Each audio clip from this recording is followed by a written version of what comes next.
Hello नमस्कार दोस्तों, welcome to AR publication. मैं हूं नंदिनी और मैं उम्मीद करती हूं आप सब बहुत बढ़िया होंगे। एकदम बढ़िया से आपकी पढ़ाई लिखाई चल रही होगी। जैसा आपको पता है कि अब हमारी एग्जाम्स की जो डेट है रेलवे की वो आनी शुरू हो गई है। ठीक है, तो हम उसके लिए अपना साइंस पढ़ रहे हैं। यही मेरा रीज़न था कि हम साइंस को पहले क्यों कवर करेंगे, क्योंकि रेलवे में साइंस का हमारा अपने आप में वेटेज बहुत ज़्यादा हो जाता है। अभी आपने देखा कि एएलपी की भी हमारी डेट आ गई है। ठीक, तो अब उसके लिए ज़रूरी होता है कि मेरी तरफ से तो ज़रूरी है कि हम भी कोशिश करेंगे आपको कि क्लासेस जो हैं अब हमारी डेली बेसिस पे आनी शुरू हो जाए, क्योंकि आपका जो एएलपी है उसकी डेट जो हमारी है वो 16 से लेके आपका 16 से हमारे 18 फरवरी को आपके एग्जाम्स होने वाले हैं। ठीक है, तो ऐसे में हम आपको तीनों सब्जेक्ट साइंस के कवर होने बहुत ज़रूरी हैं। भई साइंस का वेटेज अच्छा खासा है ही। ठीक, तो मैं एक बारी बता देती हूँ और एक बार रिमाइंड करा देती हूँ आपको कि कैसे हमारा पूरा का पूरा आपका साइंस जो है कवर होने वाला है यहाँ पे। देखो, सबसे पहले हम कर रहे हैं आपका फिज़िक्स। फिज़िक्स में जैसा मैंने बोला था अप्रॉक्स 16 से 17 लेक्चर रहने वाले हैं। अभी मान के चलते हैं कि हमारे 70 लेक्चर्स होने वाले हैं। ठीक है, तो फिज़िक्स हमारी बहुत जल्दी खत्म हो जाएगी। फिज़िक्स के बाद जो है ना हम अपने केमिस्ट्री पे आएँगे। फिज़िक्स के बाद हम आएँगे अपनी केमिस्ट्री पे। ठीक है, केमिस्ट्री के बाद करेंगे हम आपका बायोलॉजी। केमिस्ट्री के बाद हम क्या करेंगे, आपका बायोलॉजी चलेगा। ठीक है, तो सेम आपके अप्रॉक्स 17 किसी के 18 हो जाएँगे, मतलब यही हमारा वेटेज रहने वाला है। घंटे की मैं बात करूँ तो आपके लगभग 18 से 20 घंटे हो जाएँगे और अगर क्लासेस के बेसिस पे बात करूँ तो जैसे स्टार्टिंग में बताया भी था कि क्लासेस हमारी रहेंगी आपकी 15 से 18 के बीच में क्लासेस रहेंगी। ठीक है, तो सबसे पहले हमारा फिज़िक्स है। फिज़िक्स आपका ऑलमोस्ट बहुत ही जल्दी खत्म होने वाला ही है। ये जो फिज़िक्स का हमारा शायद 10th 9th नंबर का लेक्चर होगा, ठीक है? वो एक बारी देख लीजिएगा। तो सबसे पहले तो देखो कम समय बचा है आपके पास, तो अब पढ़ाई जो है बहुत ही जी-तोड़ करनी पड़ेगी। साइंस अगर आप सोचो कि बिना पढ़े जाएँगे और बाकी सब्जेक्ट पढ़ के काम हो जाएगा, तो मैं आपको बता दूँ अगर साइंस नहीं पढ़े तो तुम कभी भी एलपी नहीं बन पाओगे, कभी भी आपकी रेलवे की जॉब तो नहीं लगेगी। साइंस का अपने आप में बच्चों बहुत वेटेज हो जाता है, तो आपको ज़रूरी है कि साइंस अच्छे से पढ़ो।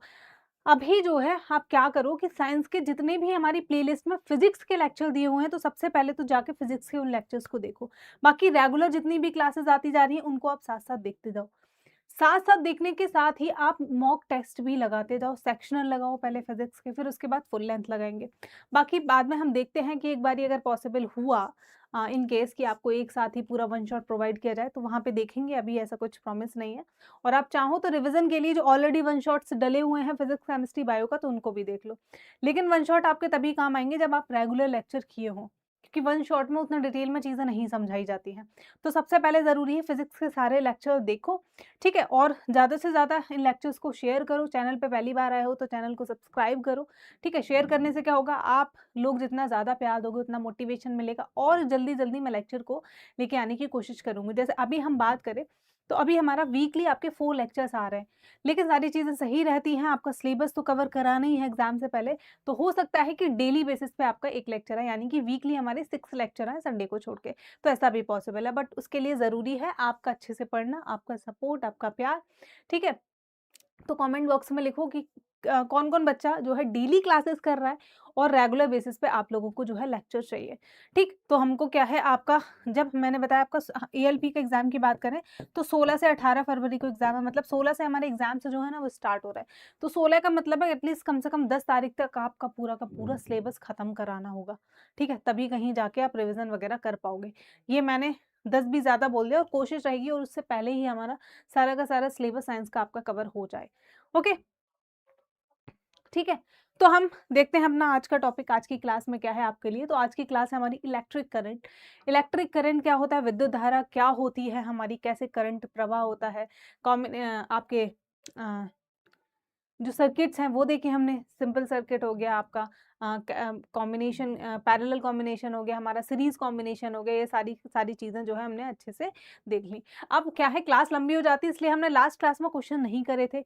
इस चैप्टर का मैं कहूँगी जो one of the highest scoring जो टॉपिक है फिजिक्स में, उसमें एक हमारा ये वाला टॉपिक बनता है।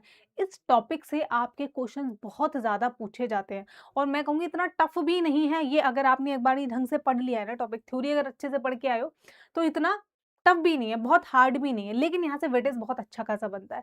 तो ज़रूरी है सारे के सारे क्वेश्चन 50 लगभग अप्रॉक्स 50 प्लस शायद क्वेश्चन है, इतने क्वेश्चंस को हम करेंगे, सारी चीज़ों को समझेंगे, ठीक है। जो भी चीज़ें आपने पढ़ी हैं अब यहाँ पे आपको समझ आ जाएगा कि आपने कितना अच्छे से पढ़ा है या फिर ऐसी सारी चीज़ें सर के ऊपर से गई हैं, ठीक है। तो उम्मीद है सब रेडी हो गए, तैयार हो गए, ठीक है। कॉपी पेन लेके बैठो, क्योंकि ये थ्योरी नहीं है, यहाँ पे न्यूमेरिकल्स भी हैं, तो कॉपी पेन लेके बैठो और टेबल पे अपना फ़ोन वगैरह जिसमें भी देख रहे हो, फ़ोन में, लैपटॉप में, टैब में, उसको रखो, कॉपी पेन रखो, खुद से सॉल्व करो और उसके बाद ही सॉल्यूशन को देखते हैं, ठीक है। लाइव क्लास नहीं है but treat it as a live class, और वो आप पे डिपेंड करता है कि कितना एक्टिवली आप जो है लेक्चर को एंजॉय करते हो, पार्टिसिपेट करते हो। ओके, तो चलो स्टार्ट करते हैं पहले सवाल से। In the given circuit the flow of dash is anti clockwise. दिए गए परिपथ में किसका प्रभाव हमारा वामावर्त है, किसका? आपका इलेक्ट्रॉन का, वोल्टेज का, करंट का, या फिर हमारा रेजिस्टेंस का, प्रतिरोध का, ठीक है। तो किसका है? ये हमारा रेजिस्टेंस है, ठीक है। यहाँ पे आर है, आर कर लीजिएगा, ठीक है। या फिर हमारा प्रतिरोध का। तो किसका एंटी क्लॉकवाइज, यानी कि एंटी क्लॉकवाइज पूछा। देखो ये पॉजिटिव टर्मिनल है, पॉजिटिव टर्मिनल है, और ये हमारा नेगेटिव टर्मिनल है, यानी कि पॉजिटिव टर्मिनल की ओर हमारा नेगेटिवली चार्ज क्या होते हैं? इलेक्ट्रॉन। इलेक्ट्रॉन्स जो हैं वो आपके पॉजिटिव, नेगेटिव से पॉजिटिव की हो जाएंगे, तो वो यहाँ से लेके ऐसे करके ये हमारा क्या है? आपका क्या है? किसका फ्लो है? ये फ्लो है हमारा इलेक्ट्रॉन्स का। एंटी क्लॉकवाइज है ना ये। यहाँ पे एक चीज और याद रखो, मैंने कहा था कि आपको करंट की जो डायरेक्शन होगी, डायरेक्शन ऑफ करंट हमारी कैसी रहती है? पॉजिटिव टू नेगेटिव, ठीक है। इलेक्ट्रॉन की जो डायरेक्शन है ना, उसके ऑपोजिट करंट की डायरेक्शन होती है, कन्वेक्शनल करंट जिसको हम बोलते हैं। तो अब यहाँ पे पूछ रहा है कि किसका फ्लो हमारा एंटी क्लॉकवाइज है। बहुत आसानी से दिख रहा है, इधर पॉजिटिव टर्मिनल है, तो इलेक्ट्रॉन इधर से चलते चलते हमारे क्या है? इधर की ओर आपके आने की कोशिश करेंगे, ठीक है। तो हमारा किसका फ्लो हो जाता है? आपका इलेक्ट्रॉन का फ्लो जो है हमारा घड़ी की उल्टी दिशा में, घड़ी की सुई ऐसे घूमती है ना, ये घड़ी की उल्टी दिशा में ऐसे जा रहा है, ठीक है। तो किसका है? इलेक्ट्रॉन का। ऑप्शन नंबर ए ही हमारा सही हो जाता है। करंट की बात करेंगे तो करंट का क्लॉकवाइज हो जाएगा, करंट फिर हमारी इस दिशा में बहेगी, करंट हमारी इस दिशा में बहेगी, इलेक्ट्रॉन के फ्लो के आपके अपोजिट, ठीक है। आगे समझ में? क्या बोल रहा है ये? विद्युत परिपथ इलेक्ट्रिक सर्किट में जब वोल्टेज विभवांतर लगाया जाता है तो चालक के अंदर इलेक्ट्रॉनों को एक दिशा में प्रवाहित करता है, ठीक है। ये इलेक्ट्रॉन ही परिपथ में वास्तव में प्रवाहित होने वाले कण होते हैं, इलेक्ट्रॉन्स ही हमारे मूव करते हैं, और इन्हीं के प्रवाह को हम क्या बोलते हैं? इन्हीं के प्रवाह को हम विद्युत धारा या फिर करंट बोलते हैं। वोल्टेज केवल उन्हें गति देने का काम करता है, मैंने बताया है वोल्टेज क्या करता है? वोल्टेज पोटेंशियल डिफरेंस क्रिएट करता है, जिसकी वजह से हमारे इलेक्ट्रॉन्स मूव होने शुरू हो जाते हैं। ऐसे पड़ा हुआ तार है, क्या उसमें कभी करंट फ्लो होगी? क्या उसके अंदर इलेक्ट्रॉन्स नहीं है? है इलेक्ट्रॉन्स, लेकिन करंट फ्लो नहीं होगी, ठीक है। जब हम उसमें विभवांतर देंगे, जब हम उसमें वोल्टेज लगाएंगे, ठीक है, उसके बाद ही उसमें करंट हमारा फ्लो होता है। जबकि धारा और प्रतिरोध मापी जाने वाली राशियां हैं, ये स्वयं प्रवाहित नहीं होती। तो करंट खुद प्रवाहित, धारा हो गई, और हमारी क्या हो गई? आपकी साथ ही प्रतिरोध रेजिस्टेंस हो गया। तो ये कैसी है? ये मापी जाने वाली राशियां हैं आपकी, ये प्रवाहित हमारा नहीं होती है। चलो अगला सवाल देखते हैं। किसी चालक में प्रवाहित होने वाले आवेश Q और साथ ही समय T, जिसके लिए आवेश प्रवाहित होता है, और चालक से प्रवाहित होने वाली धारा यानी कि करंट I के बीच हमारा क्या आपका सही संबंध है? ये आपका I होगा, ये 1 लिखा है ना, ये हमारा I है एक्चुअल में। करंट को हम I से डिनोट करते हैं, T को टाइम से करते हैं, और Q को किससे करते हैं? हमारा चार्ज से करते हैं, ठीक है। तो इनके बीच में हमारा क्या रिलेशन होगा, ये पूछ रहा है। तो हमारा बताता है I बराबर होता है हमारा Q अपॉन T, ठीक है। I बराबर Q अपॉन T, यानी कि जो हमारा करंट हो जाता है, जो धारा हो जाती है, वो हो जाती है आवेश और अपने डिवाइडेड बाय हमारा टाइप, मतलब प्रवाहित होने वाला जो चार्ज है, ठीक है, चार्ज को डिवाइड कर देंगे हम टाइम से, तो ये हमारा करंट निकल के आ जाती है, ठीक है। तो I बराबर Q अपॉन टी, यही लिखा है ना हमने, हाँ, I बराबर Q अपॉन टी हो जाता है। अगला है एक बंद परिपथ में, यानी एक क्लोज सर्किट है, जिसमें यदि 100 कूलाम्ब का आवेश, अब देखो Q कितना हो गया? Q कितना हो गया? Q क्या है? प्रवाहित होने वाला चार्ज है, तो Q कितना है इसका? 100 कूलाम्ब, ठीक है। का आवेश 50 सेकंड की अवधि के लिए प्रवाहित होता है। टी बराबर कितना है हमारा 50, ये 50 है, कंफ्यूज मत होना, एक सेकंड दोबारा लिख देते। अब ये क्या पूछ रहा है, ठीक है, तो परिपथ में प्रवाहित की गई धारा क्या होगी, ठीक है, धारा क्या होगी, यानी कि ये हमसे क्या पूछ रहा है, आपका आई पूछ रहा है, ये हमसे क्या पूछ रहा है, आपका आई पूछ रहा है। और अभी तुमने देखा था कि मैंने क्या बताया था, आई इज इक्वल टू होता है क्यू अपॉन टाइम। आवेश को हम क्या कर देंगे, आवेश को हम भाग दे देंगे समय से, ठीक है, आवेश को हम भाग दे देंगे आपका समय से। तो 100 अपॉन आ जाएगा 50, ये क्या है क्यू, ये है टी, तो ये कितना आ जाएगा हमारा 2, और 2 क्या है, यूनिट क्या रहेगी हमारी, एंगस्ट्रॉम, ठीक है, यूनिट क्या है हमारी, एंगस्ट्रॉम, ठीक है। ऑप्शन नंबर ए जो है यहाँ पे हो जाता है सही। अगला क्वेश्चन देखते हैं, यदि किसी चालक में 10 सेकंड तक 1 एंगस्ट्रॉम की धारा प्रवाहित हो रही है, लिखो यहाँ पे जैसे आपको दिखे ना क्या क्या दे रखा है उसको लिख लो। टी बराबर कितना है हमारा 10 है, ये है टी, टी टाइम कितना है 10 सेकंड। 10 सेकंड तक 1 एंगस्ट्रॉम की धारा प्रवाहित हो रही है, तो उसमें प्रवाहित होने वाला आवेश कूलाम्ब में क्या होगा। अब देखो, अब उसने धारा दे रखी है, ठीक है, धारा उसने दे रखी है, अब वो पूछ रहा है कि उसमें प्रवाहित होने वाला आपका आवेश कितना होने वाला है, तो देखो क्या होगा, ठीक है, तो धारा दे रखी है उसने, हमारा आई दे रखा है, आई इज इक्वल टू है हमारा 1 एंगस्ट्रॉम। अब तुमको निकालना क्या है, हमको निकालना है क्यू, तो क्यू क्या है हमको जो है यहाँ पर निकालना होगा, निकालने की कोशिश करो। इतना तो पता है ना हम आपको कि हमारा I is equal to Q upon t होता है। तो क्यू को निकालने के लिए हम क्या करेंगे, क्यू को निकालने के लिए हम क्या करेंगे, क्यू को निकालने के लिए हम गुणा कर देंगे, ठीक है, तो क्यू इज इक्वल टू हो जाएगा हमारा, क्या कराएंगे मैंने, क्यू बराबर हो जाएगा हमारा आई इंटू टी, ठीक है, 10 इंटू हमारा 1 कितना आ गया, 10 इंटू 1 आ गया हमारा, कितना आएगा हमारा, आसान सी बात है 10 की गुणा 1 से करोगे तो 10 ही आएगा। तो 10 कूलाम्ब जो है इसमें से चार्ज जो है हमारा फ्लो हो रहा है, ठीक है। अगला क्वेश्चन है, निम्नलिखित में से कौन सा विकल्प वोल्टता को दर्शाता है, which of the following represent the voltage. तो ये वोल्टेज पूछ रहा है, वोल्टेज क्या होता है, तो वोल्टेज का फॉर्मूले की अगर हम बात करें तो वोल्टेज बराबर होता है, वोल्टेज बराबर होता है हमारा कार्य कितना हुआ है, वर्क अपॉन हमारा चार्ज कितना है, ठीक है, आवेश कितना है, अपॉन हमारा आवेश कितना है, ऐसा कोई फॉर्मूला दे रखा है इसमें, ठीक है। किया गया कार्य बराबर आवेश इंटू विद्युत धारा, किया गया कार्य बराबर हमारा वोल्टता इंटू आवेश, ठीक है। तो देखो वैसे तो डायरेक्ट वोल्टेज के बारे में नहीं देखा, लेकिन हम इस फॉर्मूला से अगर आप निकालेंगे तो आपका आ जाएगा, वर्क हमारा कितना आ जाएगा, work equal to voltage into हमारा क्या चार्ज हो जाएगा। तो ऑप्शन नंबर बी आप मान सकते हो कि यहाँ पे सही है, ठीक है। तो W बराबर क्या होता है हमारा V इंटू क्यू, हाँ यही तो दे रखा है, W बराबर कितना है हमारा V इंटू क्यू है। अगला क्वेश्चन है हमारा, 5 वोल्ट के विभवांतर में 10 कूलाम के आवेश को गतिमान करने में किया गया कार्य है। The work done in a moving a charge of 10 coulomb through potential difference of 5 volt is कितना होगा। अभी तो फॉर्मूला देखा था हमने, अभी तो देखा था हमने फॉर्मूला, W बराबर कितना था, W बराबर था वर्क बराबर वोल्टेज, वोल्टेज को गुणा कर रहे थे हम किससे, आपके चार्ज से, वोल्टेज को हमने किससे गुणा किया, आपका चार्ज से किया, ठीक है, तो वर्क निकल आएगा। तो W बराबर वोल्टेज कितना दिया हुआ है आपका, वोल्टेज कितना है हमारा 5 है, वोल्टेज हो गया 5, क्यू कितना है आपका, चार्ज कितना है 10 कूलाम है, कितना है हमारा 10, तो 5 ढाई 50, ऑप्शन नंबर ए जो है यहाँ पे हमारा करेक्ट हो जाता है, ठीक है। अगले क्वेश्चन पे चलते हैं, क्वेश्चन नंबर 7, यदि कोई चालक ओम के नियम का पालन करता है तो विद्युत धारा और वोल्टता के बीच का ग्राफ एक क्या होगी। If a conductor follow the Ohm's law then the graph between the current and voltage will be, ठीक है, करंट और वोल्टेज के बीच में क्या ग्राफ होगी।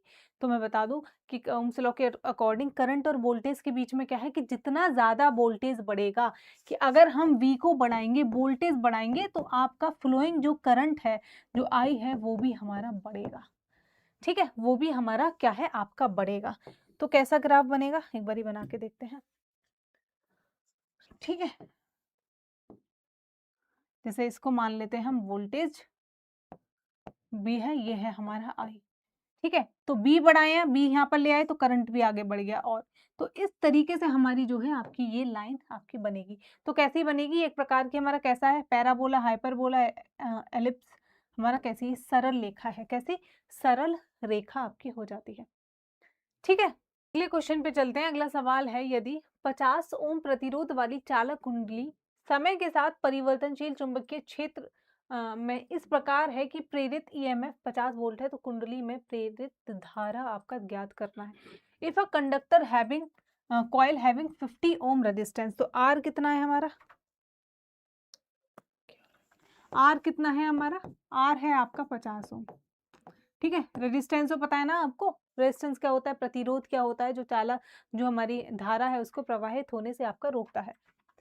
इन a time varying magnetic field such that the induced EMF is 5 volt, find the current induced in the coil. Coil में आपको कितनी करंट फ्लो हो रही है हमको वो पता करना है, यानी कि आपको आई पता करना है, बी भी दे रखा है, बी कितना है हमारा 5 है। अब आपको पता करना है क्या हमारा आई, या आई यानी कि हमारा क्या है, आपको करंट जो है वो पता करना है।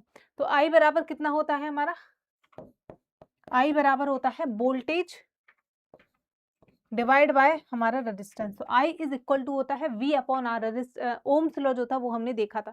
आई बराबर कितना होता है हमारा, कितना वोल्टेज है उसको डिवाइड कर देंगे कि हमारा प्रतिरोध कितना है, तो आपको करंट पता चल जाएगा, ठीक है। करंट हमारा पता चल जाएगा। और आई डायरेक्टली प्रोपोर्शनल होता है वी के, वोल्टेज बढ़ाओगे तो आपका करंट बढ़ेगा, करंट क्या है हमारा इंक्रीज होगा। तो आई बराबर हो गया हमारा वोल्टेज अपॉन आर, निकल के आ जाएगा 50 अपॉन नहीं, हमारा 5 अपॉन आपका 50, 5 अपॉन हमारा 50 हो जाएगा, ठीक है। तो कितना निकलेगा आपका, यहाँ आ जाएगा हमारा 0.1, और यूनिट क्या है आपका एंगस्ट्रॉम। तो ऑप्शन नंबर डी जो है वो यहाँ पे हो जाता है आपका करेक्ट, ठीक है।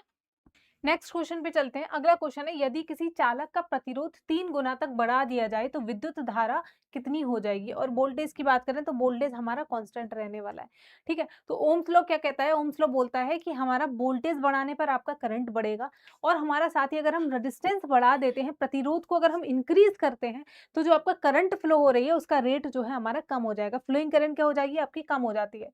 तो इसने बोला है हमारा कि रेजिस्टेंस को हमने 3 गुना क्या है इंक्रीज कर दिया, रेजिस्टेंस को क्या किया हमने 3 गुना इंक्रीज कर दिया। अब इतना तो पता होगा, आई आई यानी कि करंट क्या होता है हमारा, वोल्टेज को डिवाइड करते हैं हम रेजिस्टेंस से, ठीक है। तो पहले ये दोनों सेम थे, मान के चलते एक एक रहा होगा इसकी वैल्यू, ठीक है। तो अब जो है न्यू क्या हुआ, तो आई न्यू को निकालने के लिए हम क्या करेंगे, वोल्टेज एक था तो एक ही रहा, वोल्टेज वी का वी रहा, लेकिन ये जो आर था ये हमारा 3R हो गया, आर क्या है हमारा 3R हो गया, ठीक है। अब पूछ रहा है कि नया करंट जो है हमारा क्या रहेगा, नया करंट हमारा क्या होगा, ठीक है। तो ये हो गया हमारा 1/3, ठीक है। तो आई न्यू कितना हो जाएगा हमारा, आई न्यू हो जाएगा 1/3 आई, जो हमारा पहले था, मतलब कि जो पहले आपका करंट फ्लो हो रहा था उसका कैसा 1/3 हो जाएगा, उसका कितना 1/3 हो जाएगा, ठीक है, 3 गुना कम हो जाएगा। तो कौन सा ऑप्शन सही है, 1/3, 9 गुना, 3 गुना, या फिर 1/9? तो 1/3 हो जाएगा, ठीक है, कंफ्यूज मत होना, 3 गुना नहीं होगा, 1/3 हो जाएगा, कम हो रहा है वो, okay.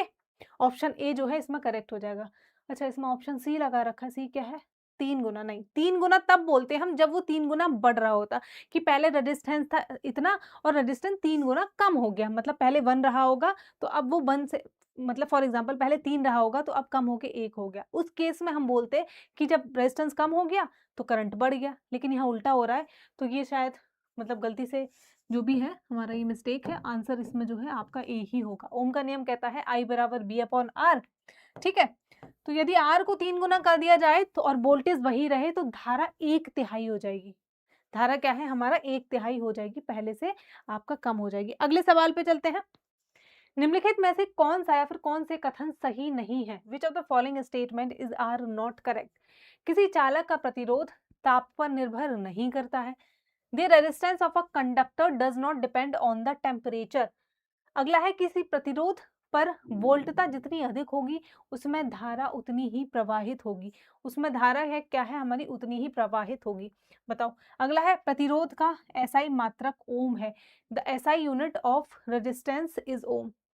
SI unit of resistance जो है हमारा ओम। ओम होगा क्या एसआई यूनिट ऑफ रेजिस्टेंस, बताओ, सोचो। अच्छा, सही बात है, ओम ही होगा हमारा।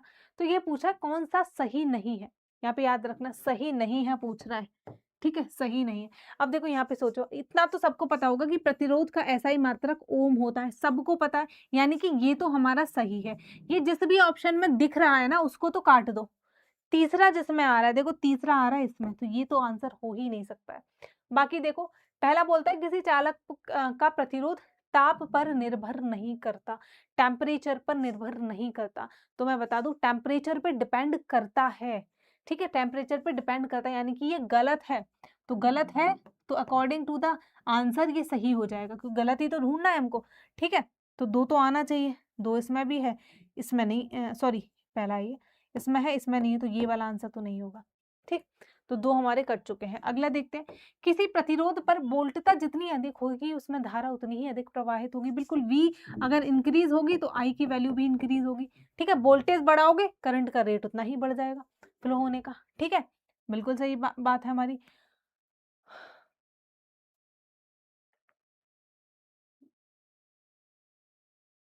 एक सेकेंड, किसी प्रतिरोध पर वोल्टता जितनी अधिक होगी उसमें the higher the voltage across a resistor the greater will be the current flow through it। ठीक है, बात तो सही है ये, यानी कि सेकंड सही है। केवल हमारा वन जो है वो यहाँ पे आंसर होना चाहिए, केवल वन। देखते हैं एक बारी। हाँ, सही है। देखो इसमें भी हमारा आंसर गलत लगा हुआ है। ठीक है, इसमें भी हमारा क्या है, आंसर आपका गलत लगा हुआ है। तो आपका क्या हो जाएगा, ऑप्शन सी नहीं होगा, डी ही होगा। ठीक है, तो यहाँ पे डी ही होगा, क्योंकि भाई वो सही है, करंट बढ़ाओगे, सॉरी करंट तभी बढ़ेगी जब वोल्टेज को आप इंक्रीज करोगे। ठीक है, तो पहला वाला स्टेटमेंट गलत है, क्योंकि प्रतिरोध तापमान पर निर्भर करता है। विशेषकर हम बात करें तो आपका धातुओं में तापमान बढ़ाते भी करंट का रेट बढ़ेगा आपका। ठीक है, तो पहला तो गलत है। दूसरा सही है, ओम का नियम ये दर्शाता है V is directly proportional to I होता है। तीसरा भी हमारा सही है, क्योंकि प्रतिरोध का SI मात्रक आपका ओम ही होता है। ठीक है, अगले क्वेश्चन पे चलते हैं, हमारा क्वेश्चन नंबर 11। प्रतिरोध किसी पदार्थ का वह गुण है जो क्या, resistance is the property of material that, resistance क्या है, करंट फ्लो होने को रोकता है। बिल्कुल सही बात है। रेजिस्टेंस क्या, रेजिस्टेंस का नाम ही है प्रतिरोध, कि जो हमारा विद्युत धारा आपकी प्रवाह हो रही है किसी सर्किट में, किसी तार के अंदर, तो वो उसको रोकेगा, वो बीच में बाधा बनेगा, अड़चन बनेगा, धारा को प्रवाहित होने देता है, अलाउ नहीं होने देता है, उसको कंडक्टेंस बोलते हैं।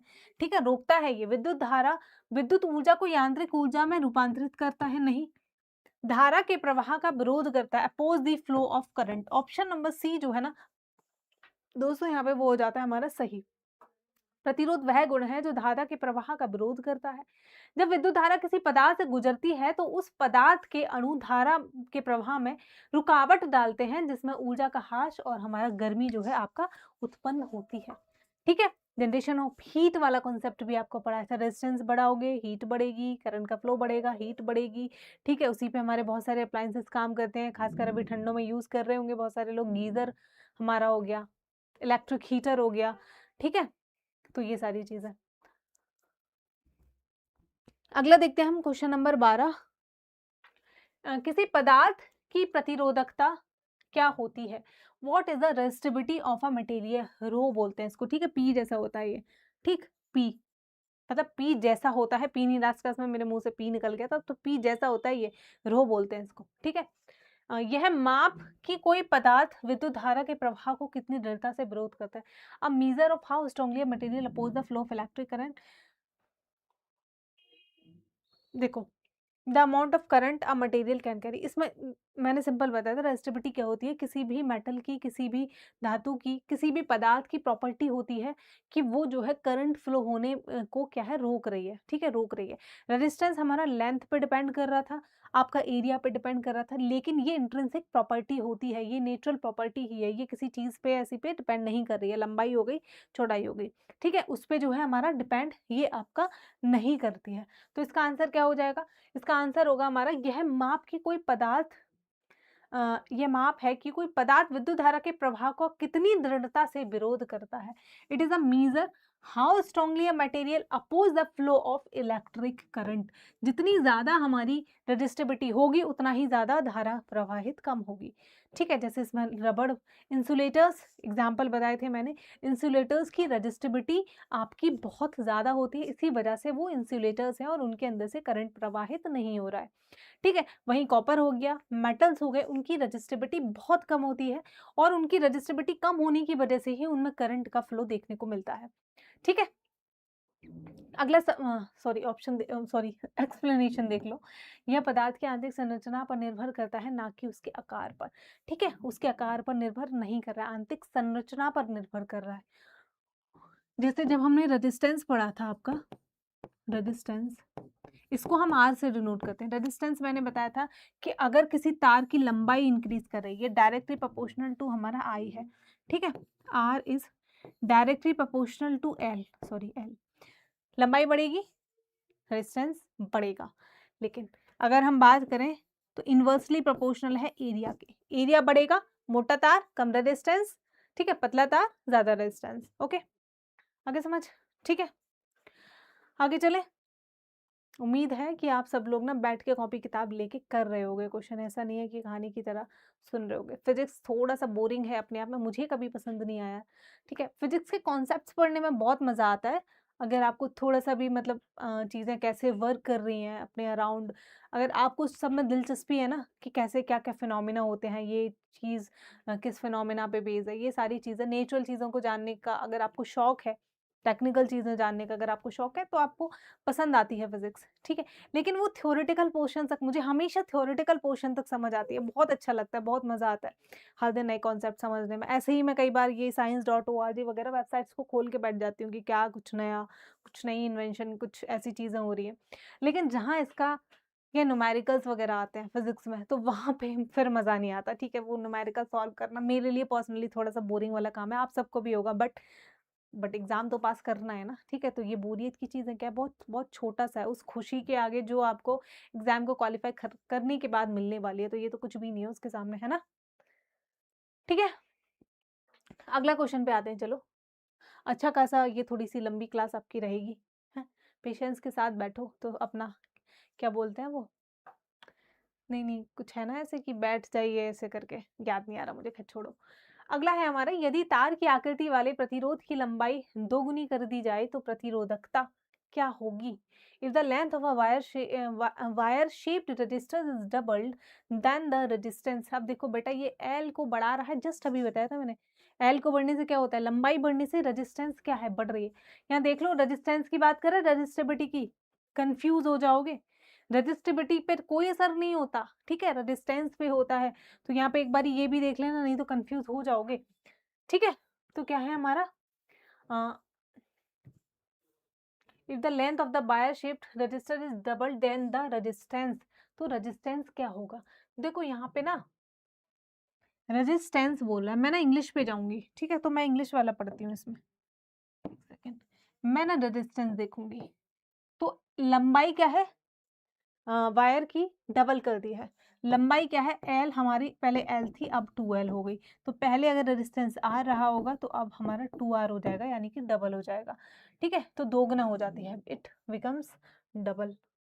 ठीक है, लेकिन यहाँ पे क्या करें, आंसर के अकॉर्डिंग देखो, इसने प्रतिरोधकता क्या है, रेजिस्टिविटी, यहाँ पे गलत है तो फिर ये रेजिस्टिविटी होगी, ये क्या है हमारा फिर रेजिस्टिविटी। ठीक है, इसलिए मैं बोलती हूँ इंग्लिश पे जाना थोड़ा सही है। अगर यहाँ पे रेजिस्टिविटी होगी तो हमारा कितना रहेगा, आपकी रिमेन्स द सेम। तो ये दोनों केसेस में समझ लो। ठीक है, अभी मैं देख नहीं पा रही हूँ कि आपका मुझे एक बार देखना पड़ेगा, या टाइपिंग एरर है ये, सॉरी ट्रांसलेशन एरर है। कई बार हम ट्रांसलेट करते टाइम प्रतिरोधकता को आपका रेजिस्टेंस कर दिया हो। ठीक है, तो उस हिसाब से हमारा जो मैंने बताया वो सही है, लेकिन अगर आपका एग्जामिनर ने पूछा हो रेजिस्टिविटी तो फिर हमारा ये सही है। ठीक, तो मैंने दोनों केस समझा दिए। ठीक है, दोनों तरीके से आप समझ लो। अगला है, किसी चालक के लिए कारकों के किस संयोजन के परिणाम स्वरूप इसका प्रतिरोध सबसे कम होगा? Which combination of factors for a conductor will result in its lower resistance? ऐसा क्या किया जाएगा कि रेजिस्टेंस जो है हमारी सबसे कम हो जाएगी, लोअर हो जाएगी। ठीक है, पहला है लघु लंबाई और छोटा अनुप्रस्थ काट क्षेत्रफल, short length and small cross section area. देखो शॉर्ट लेंथ तक तो समझ आता है, क्योंकि आपकी लंबाई बढ़ने से रेजिस्टेंस बढ़ रहा है, तो कम लंबाई होगी तो यानी कि रेजिस्टेंस कम होगा। लेकिन ये दूसरा देखो, अनुप्रस्थ काट क्षेत्रफल छोटा, नहीं, हमको बड़ा करना होगा। छोटे का मतलब है रेजिस्टेंस ज्यादा होगा, अनुप्रस्थ काट क्षेत्रफल जो है वो आपका कैसा होना चाहिए, हमारा बड़ा होना चाहिए। तो इसका जो दूसरा पोर्शन है ना, ये हमारा गलत हो जाता है, यहाँ पे स्मॉल नहीं होना चाहिए था। अगला ऑप्शन देखते हैं, शॉर्ट लेंथ, सही बात है, and large cross sectional area, लघु लंबाई और बड़ा काट अनुप्रस्थ, सॉरी बड़ा अनुप्रस्थ काट क्षेत्रफल, एग्जैक्टली ठीक है। एल छोटा रखो और वायर को मोटा कर दो, ठीक है। ओके, तो हमारा ऑप्शन नंबर बी जो है यहाँ पे आपका करेक्ट हो जाता है, ठीक। तो प्रतिरोध की बात करेंगे तो R बराबर कितना होता है हमारा, R बराबर होता है P, P नहीं है ये रो है, ठीक है, तो अपॉन L अपॉन A हो जाएगा हमारा, ठीक है। अगला क्वेश्चन देखते हैं, निम्नलिखित में से कौन सा कारक चालक के प्रतिरोध को अनुक्रमानुपाती रूप से प्रवाहित करता है, which of the following factors affect the resistance of a conductor proportionately, ठीक है। कौन सा ऐसा फैक्टर है जो रेजिस्टेंस को किसी कंडक्टर के रेजिस्टेंस को प्रोपोर्शनेटली अफेक्ट करता है, बताओ कौन सा ऐसा हमारा कारक हो सकता है। ठीक है, मतलब ये बेसिकली ये पूछ रहा है कि रेजिस्टेंस किस किस चीज से प्रवाहित होता है, कौन सा फैक्टर है जो रेजिस्टेंस को, प्रतिरोध को हमारा क्या है आपका प्रवाहित करता है, बस इतनी सी बात है। पहला देखते हैं हमारा current transmitted through the conductor, कितना करंट है, करंट से कोई प्रवाहित नहीं होगा, रेजिस्टेंस का कोई मतलब नहीं, ऐसा तो नहीं है ना कि करंट बढ़ने से रेजिस्टेंस घटेगा या फिर करंट बढ़ने से रेजिस्टेंस कम होगा, कोई संबंध नहीं है ऐसा। दूसरा है voltage in the conductor, voltage और रेजिस्टेंस का भी संबंध नहीं है डायरेक्टली कि वोल्टेज बढ़ाओगे तो करंट रेजिस्टेंस बढ़ेगा या फिर वोल्टेज घटाओगे तो प्रतिरोध घटेगा, ठीक है। अगला है चालक की लंबाई, length of a conductor, exactly length of a conductor पे डिपेंड करता है, ये वो फैक्टर है जिसपे हमारा प्रतिरोध निर्भर करता है, ठीक है। तो प्रतिरोध निर्भर करता है, सेम हमारा वही है, आर एल के अनुक्रमानुपाती होता है और आर ए के व्युत्क्रमानुपाती होता है, ठीक है। मतलब को इसको बढ़ाओगे, सॉरी ठीक है, रेजिस्टेंस एल बढ़ाओगे तो रेजिस्टेंस बढ़ेगा, एरिया बढ़ाओगे तो रेजिस्टेंस घटेगा, ओके। अगले सवाल पे चलते हैं, हमारा क्वेश्चन नंबर 16, निम्नलिखित में से क्या किसी धात्विक चालक के प्रतिरोध को बढ़ाएगा, विच of the following will increase the resistance of a metallic conductor, कौन सा है जो मेटेलिक कंडक्टर रेजिस्टेंस को बढ़ाएगा, ठीक है। देखते हैं ऑप्शन, इसके अनुपस्थ काट के क्षेत्रफल को कम कर देंगे, मतलब जो एरिया है उसको कम करेंगे। दूसरा है इसकी लंबाई को कम करेंगे। तीसरा है चालक में प्रवाहित होने वाली विद्युत धारा को कम करेंगे। अगला है उच्चतर चालकता वाली सामग्री का हम उपयोग करेंगे, उच्चतर चालकता वाली सामग्री का हम उपयोग करेंगे तो बढ़ेगा। Which of the following will increase the resistance of a metallic conductor का resistance, okay okay okay, increase करना, सॉरी मैं भी कंफ्यूज हो गई, ये पूछ रहा है कि क्या ऐसा करें हम कि उसका प्रतिरोध बढ़ जाए, किसी मेटेलिक कंडक्टर का प्रतिरोध बढ़ जाए, क्या ऐसा करेंगे आप, अनुप्रस्थ काट क्षेत्रफल को छोटा कर दो, रेजिस्टेंस बढ़ जाएगा, ठीक है। ऑप्शन नंबर ए सही है, बाकी और देख लो एक बारी, लंबाई को आप कम करोगे तो बढ़ेगा नहीं, कम हो जाएगा। अगला देखते हैं, चालक में प्रवाहित होने वाली विद्युत धारा को कम करोगे, उससे प्रतिरोध का कोई भी डायरेक्ट संबंध नहीं है, ठीक है। अगला है हमारा उच्चतर चालकता वाली सामग्री का प्रयोग करना, using material with higher conductivity, उससे भी हमारा मतलब नहीं है, वो हमारा फिर रजिस्टिविटी हो जाती है। तो ऑप्शन नंबर ए जो है वो हमारा सही हो जाएगा। आप समझ रहे हो ना कि ओम्स लॉ पढ़ना आपको कितना जरूरी है, ओम्स लॉ से ही हमारे अब तक आधे से ज्यादा सवाल तो आपने ओम्स लॉ वाले देख लिए होंगे, ठीक है, 10 से ज्यादा तो, ठीक है। तो ओम्स लॉ बहुत अच्छे से पढ़ के जाए, कुछ नहीं है, 2-3 चीजें हैं वही बार बार रिपीटेड है, बाकी कुछ नहीं है, ठीक है। तो 2-4 कॉन्सेप्ट हैं बस ओम्स लॉ के अंदर, वो अच्छे से पढ़ लो, ओम्स लॉ नहीं मिस करना है।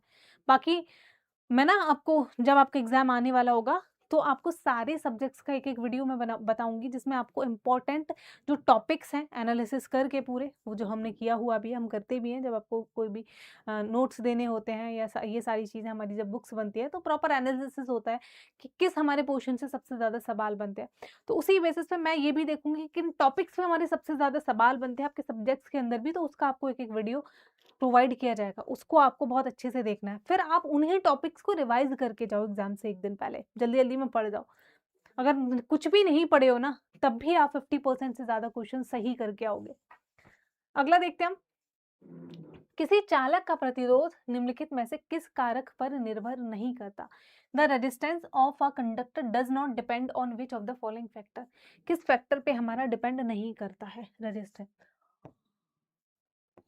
मटेरियल पे करता है, नहीं करता है, बताओ? लंबाई पे करता है, प्रेशर पे करता है, एरिया ऑफ क्रॉस सेक्शन पे हमारा करता है। ठीक है, मटेरियल पे करता है, मेटल है, नॉन मेटल है, क्या है। लंबाई पे भी करता है हमारा, प्रेशर का ऐसा कोई संबंध हमने नहीं देखा, एरिया ऑफ क्रॉस सेक्शन पे भी करता है। तो ऑप्शन नंबर सी जो है यहाँ पे गलत है। गलत है मतलब सही आंसर है आपका, है ना। अगला सवाल देखते हैं, हमारा क्वेश्चन नंबर 18।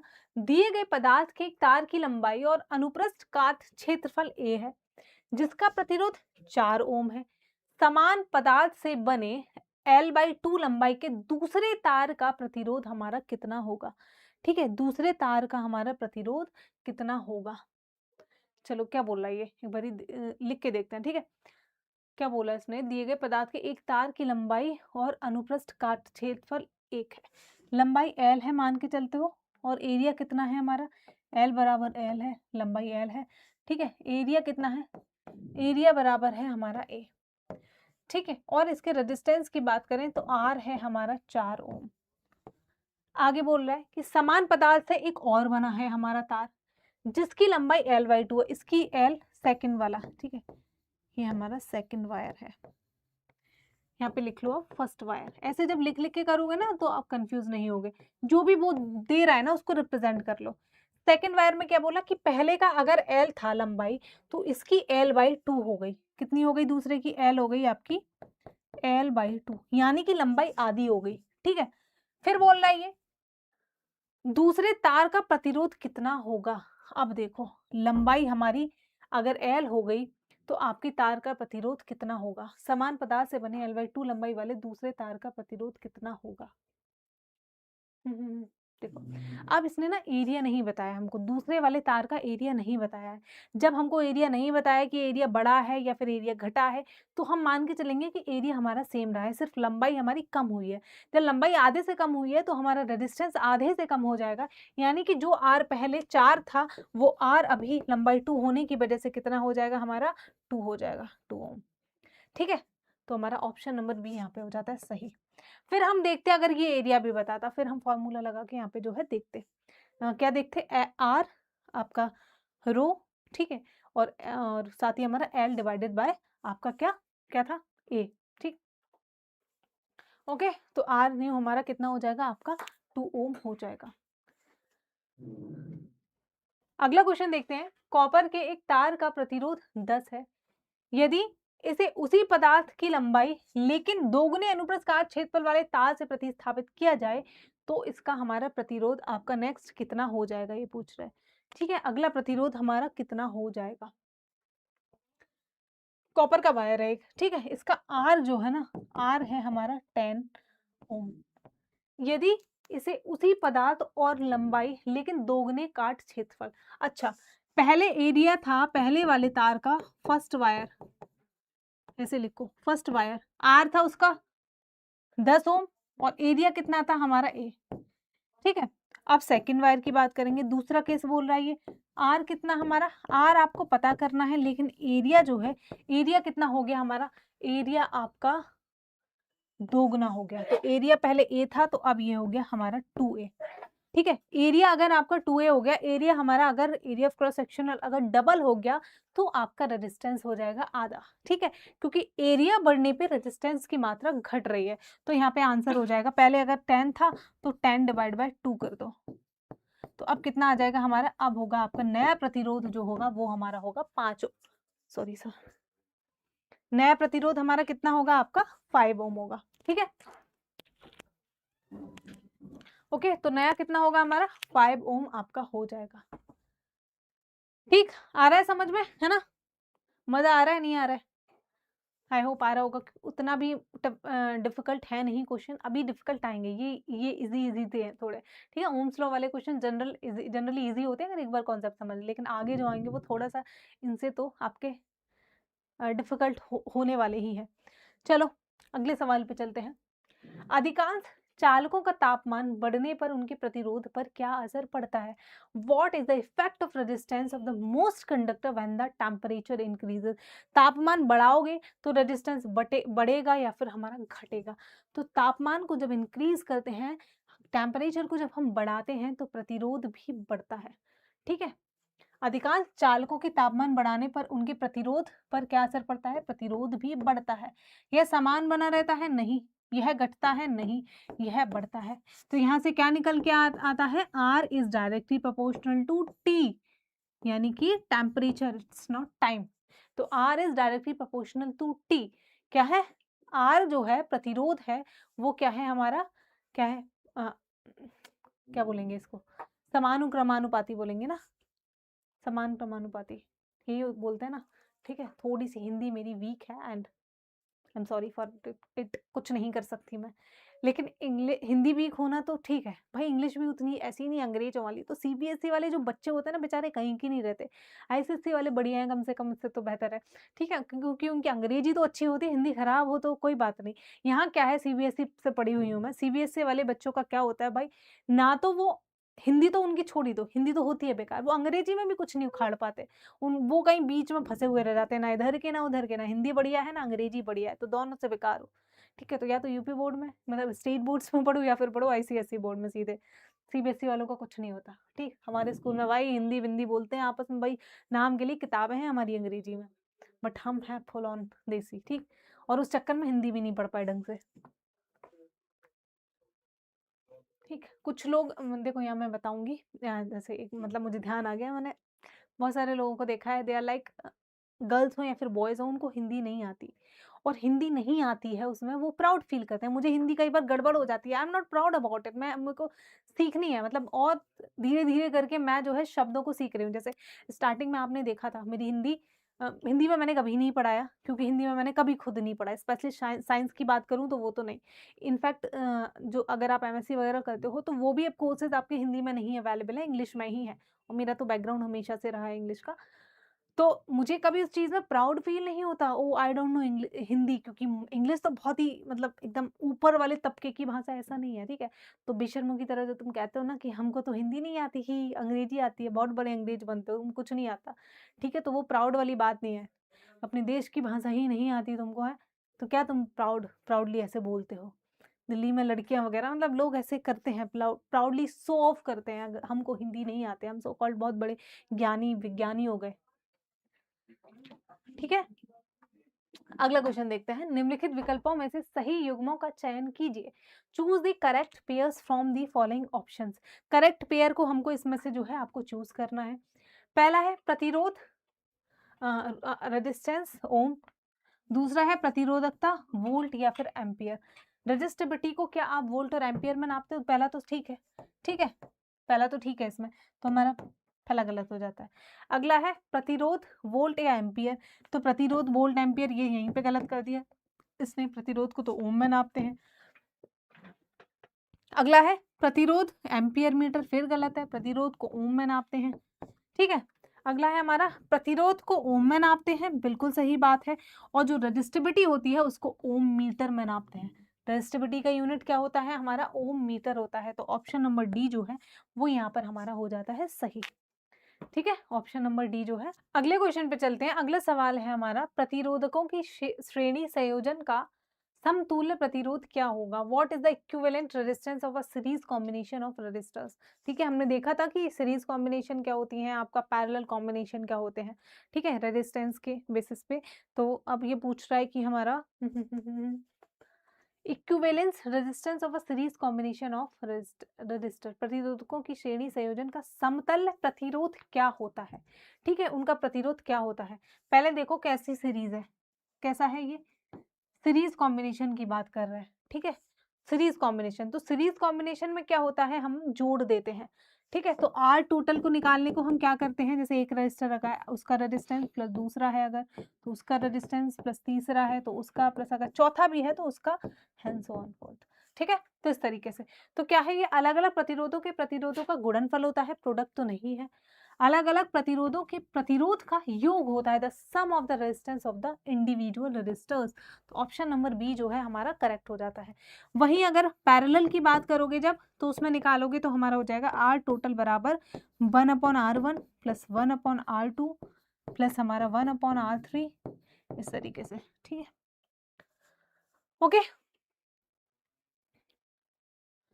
अगला देखते हैं हम क्वेश्चन नंबर 24। एक श्रेणी परिपथ में यदि किसी एक प्रतिरोध को हटा दिया जाए या फिर तोड़ दिया जाए तो प्रतिपथ में धारा क्या होगी? धारा उतनी ही बनी रहेगी, धारा बढ़ जाएगी, धारा जीरो हो जाएगी, या फिर हमारा धारा आपका डिक्रीज हो जाएगी, क्या होगा?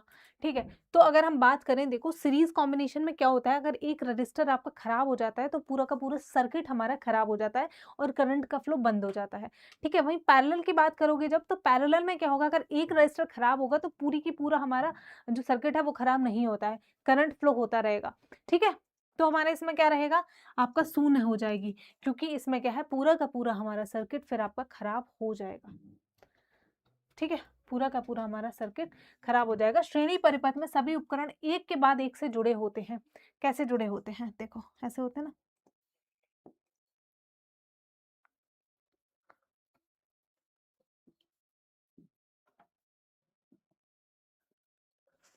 ठीक है? ऐसे ही तो होता है ना हमारा।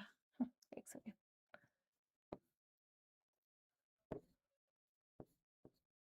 ऐसे तो होता है ना हमारा, ठीक है? तो इसमें अगर जैसे ये रजिस्टर खराब हो गया बच्चों, तो ये पूरा का पूरा हमारा सर्किट है खराब हो जाएगा और इसमें कोई भी हमारा करंट फ्लो नहीं करेगा। तो यहाँ इसमें क्या है, सारे के सारे रजिस्टर्स का तरीके से हमारा चलना, सुचालन जो है वो ज़रूरी है। वहीं पैरेलल जब बनाओगे आप, पैरेलल भी मैं बना के दिखाऊँगी पैरेलल। अच्छा चलो देखते हैं पैरेलल कैसा होता है।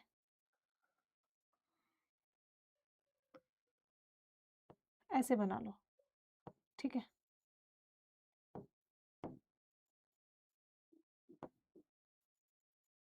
इसमें क्या है, इसमें अगर एक रजिस्टर खराब हुआ तो पूरा का पूरा हमारा जो सर्किट है वो आपका खराब नहीं होता है, ठीक? तो इसलिए ये हमारा दोनों में आपका अंतर देखने को मिल जाता है।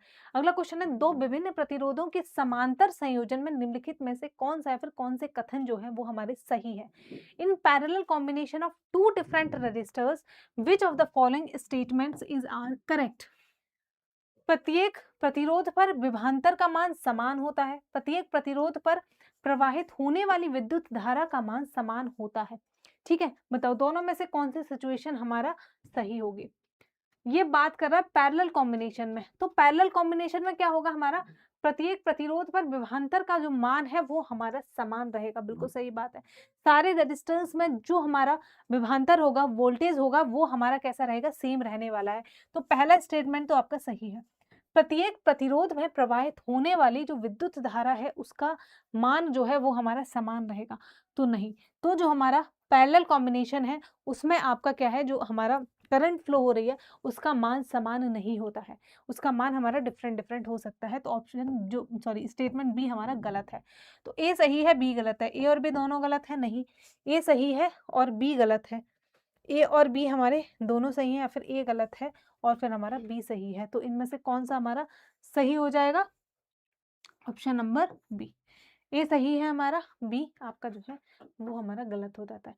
पैरेलल कॉम्बिनेशन में वोल्टेज समान होती है परंतु धारा जो है वो हमारी बट जाती है, वो आपकी समान नहीं होती है। ठीक है, अगला क्वेश्चन देखते हैं। क्रमशः I1, I2, I3 यानी कि ये क्या है, करंट है। विद्युत धाराओं वाले तीन प्रतिरोध हो गए R1, R2, R3 के पाश संयोजन, कैसा संयोजन, पाश यानी कि पैरेलल संयोजन, पैरेलल संयोजन के संबंध में निम्नलिखित में से कौन सा विकल्प सही है? I जो है, I बराबर कुल विद्युत धारा और R इक्विवेलेंट परिपथ तुल्य प्रतिरोध है। ठीक है, तो I को कैसे लिखेंगे, करंट को I लिखोगे और हमारा R को लिखोगे R इक्विवेलेंट। ठीक है, तो कौन सा हमारा सही होगा? तो टोटल अगर आपको आई फाइंड करना है, टोटल आई तो पूछ रहा है, टोटल हमारा अगर आपको आई निकालना है तो कैसे निकाल लोगे? आई बराबर हो गया I1 I2 I3 सबको जोड़ दोगे ना, सिंपल है। I1 plus I2 plus I3 3 है ना, हाँ। ऑप्शन नंबर ए जो है वो यहाँ पे हो जाएगा करेक्ट। बहुत सिंपल था ये तो, ठीक है, बहुत ही सिंपल हमारा क्वेश्चन ये जो है आपका देखने को मिलता है। आगे चलते हैं, रुकिए।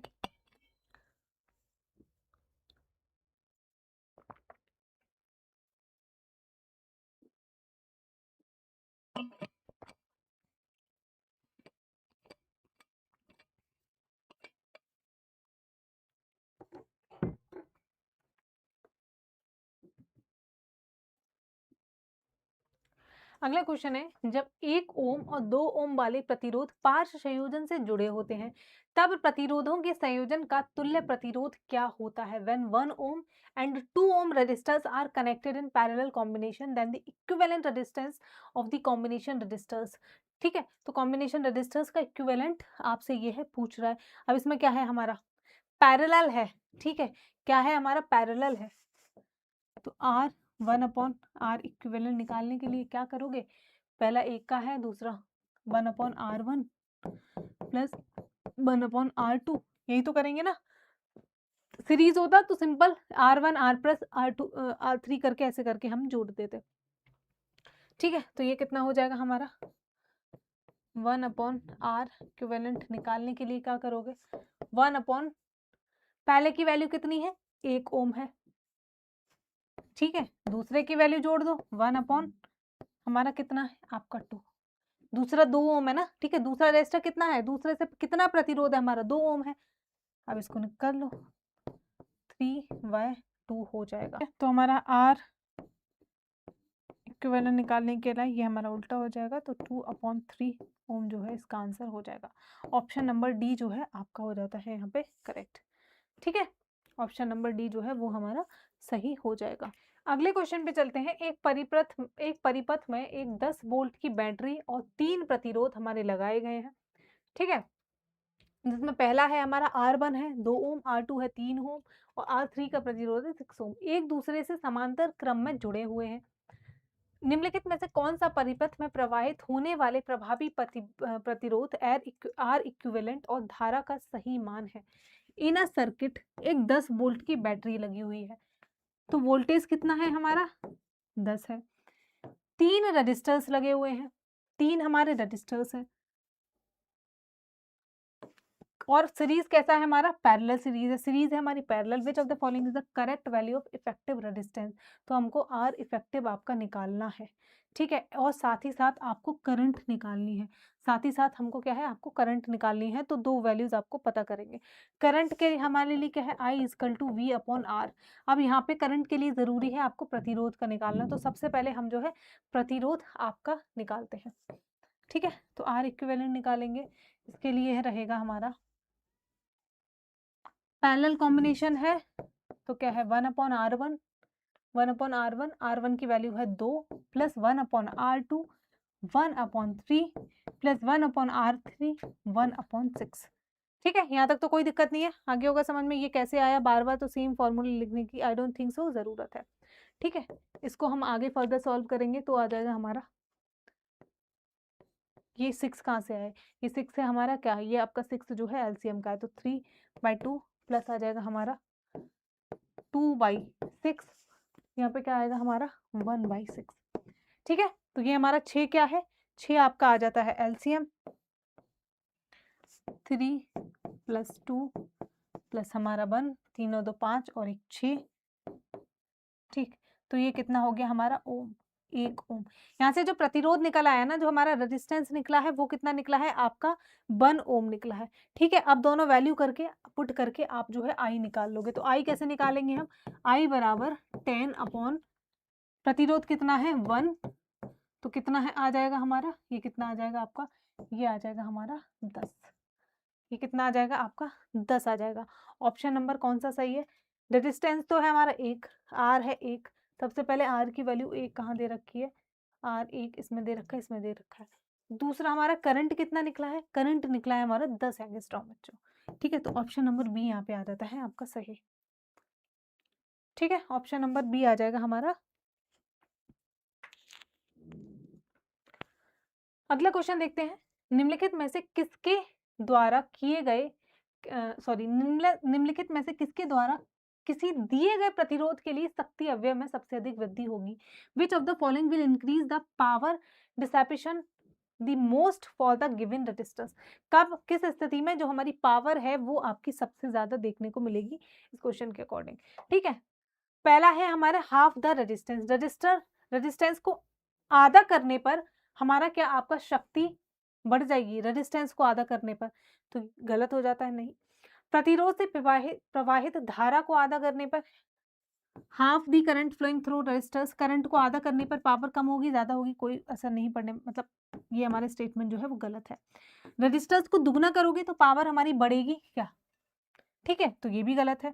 प्रतिरोध में वोल्टता को दुगना करने पर, एग्जैक्टली कि जो हमारा रेजिस्टर्स के बीच में जो आपका वोल्टेज जा रहा है उसको हम जब डबल कर देंगे तो हमारा क्या है, आपका जो हमारी पावर है वो आपकी बढ़ जाएगी। The greatest increase in power dissipation will be the when voltage across the resistor. प्रतिरोध में वोल्टता को दुगना करने पर शक्ति अवयव में सबसे अधिक वृद्धि होती है।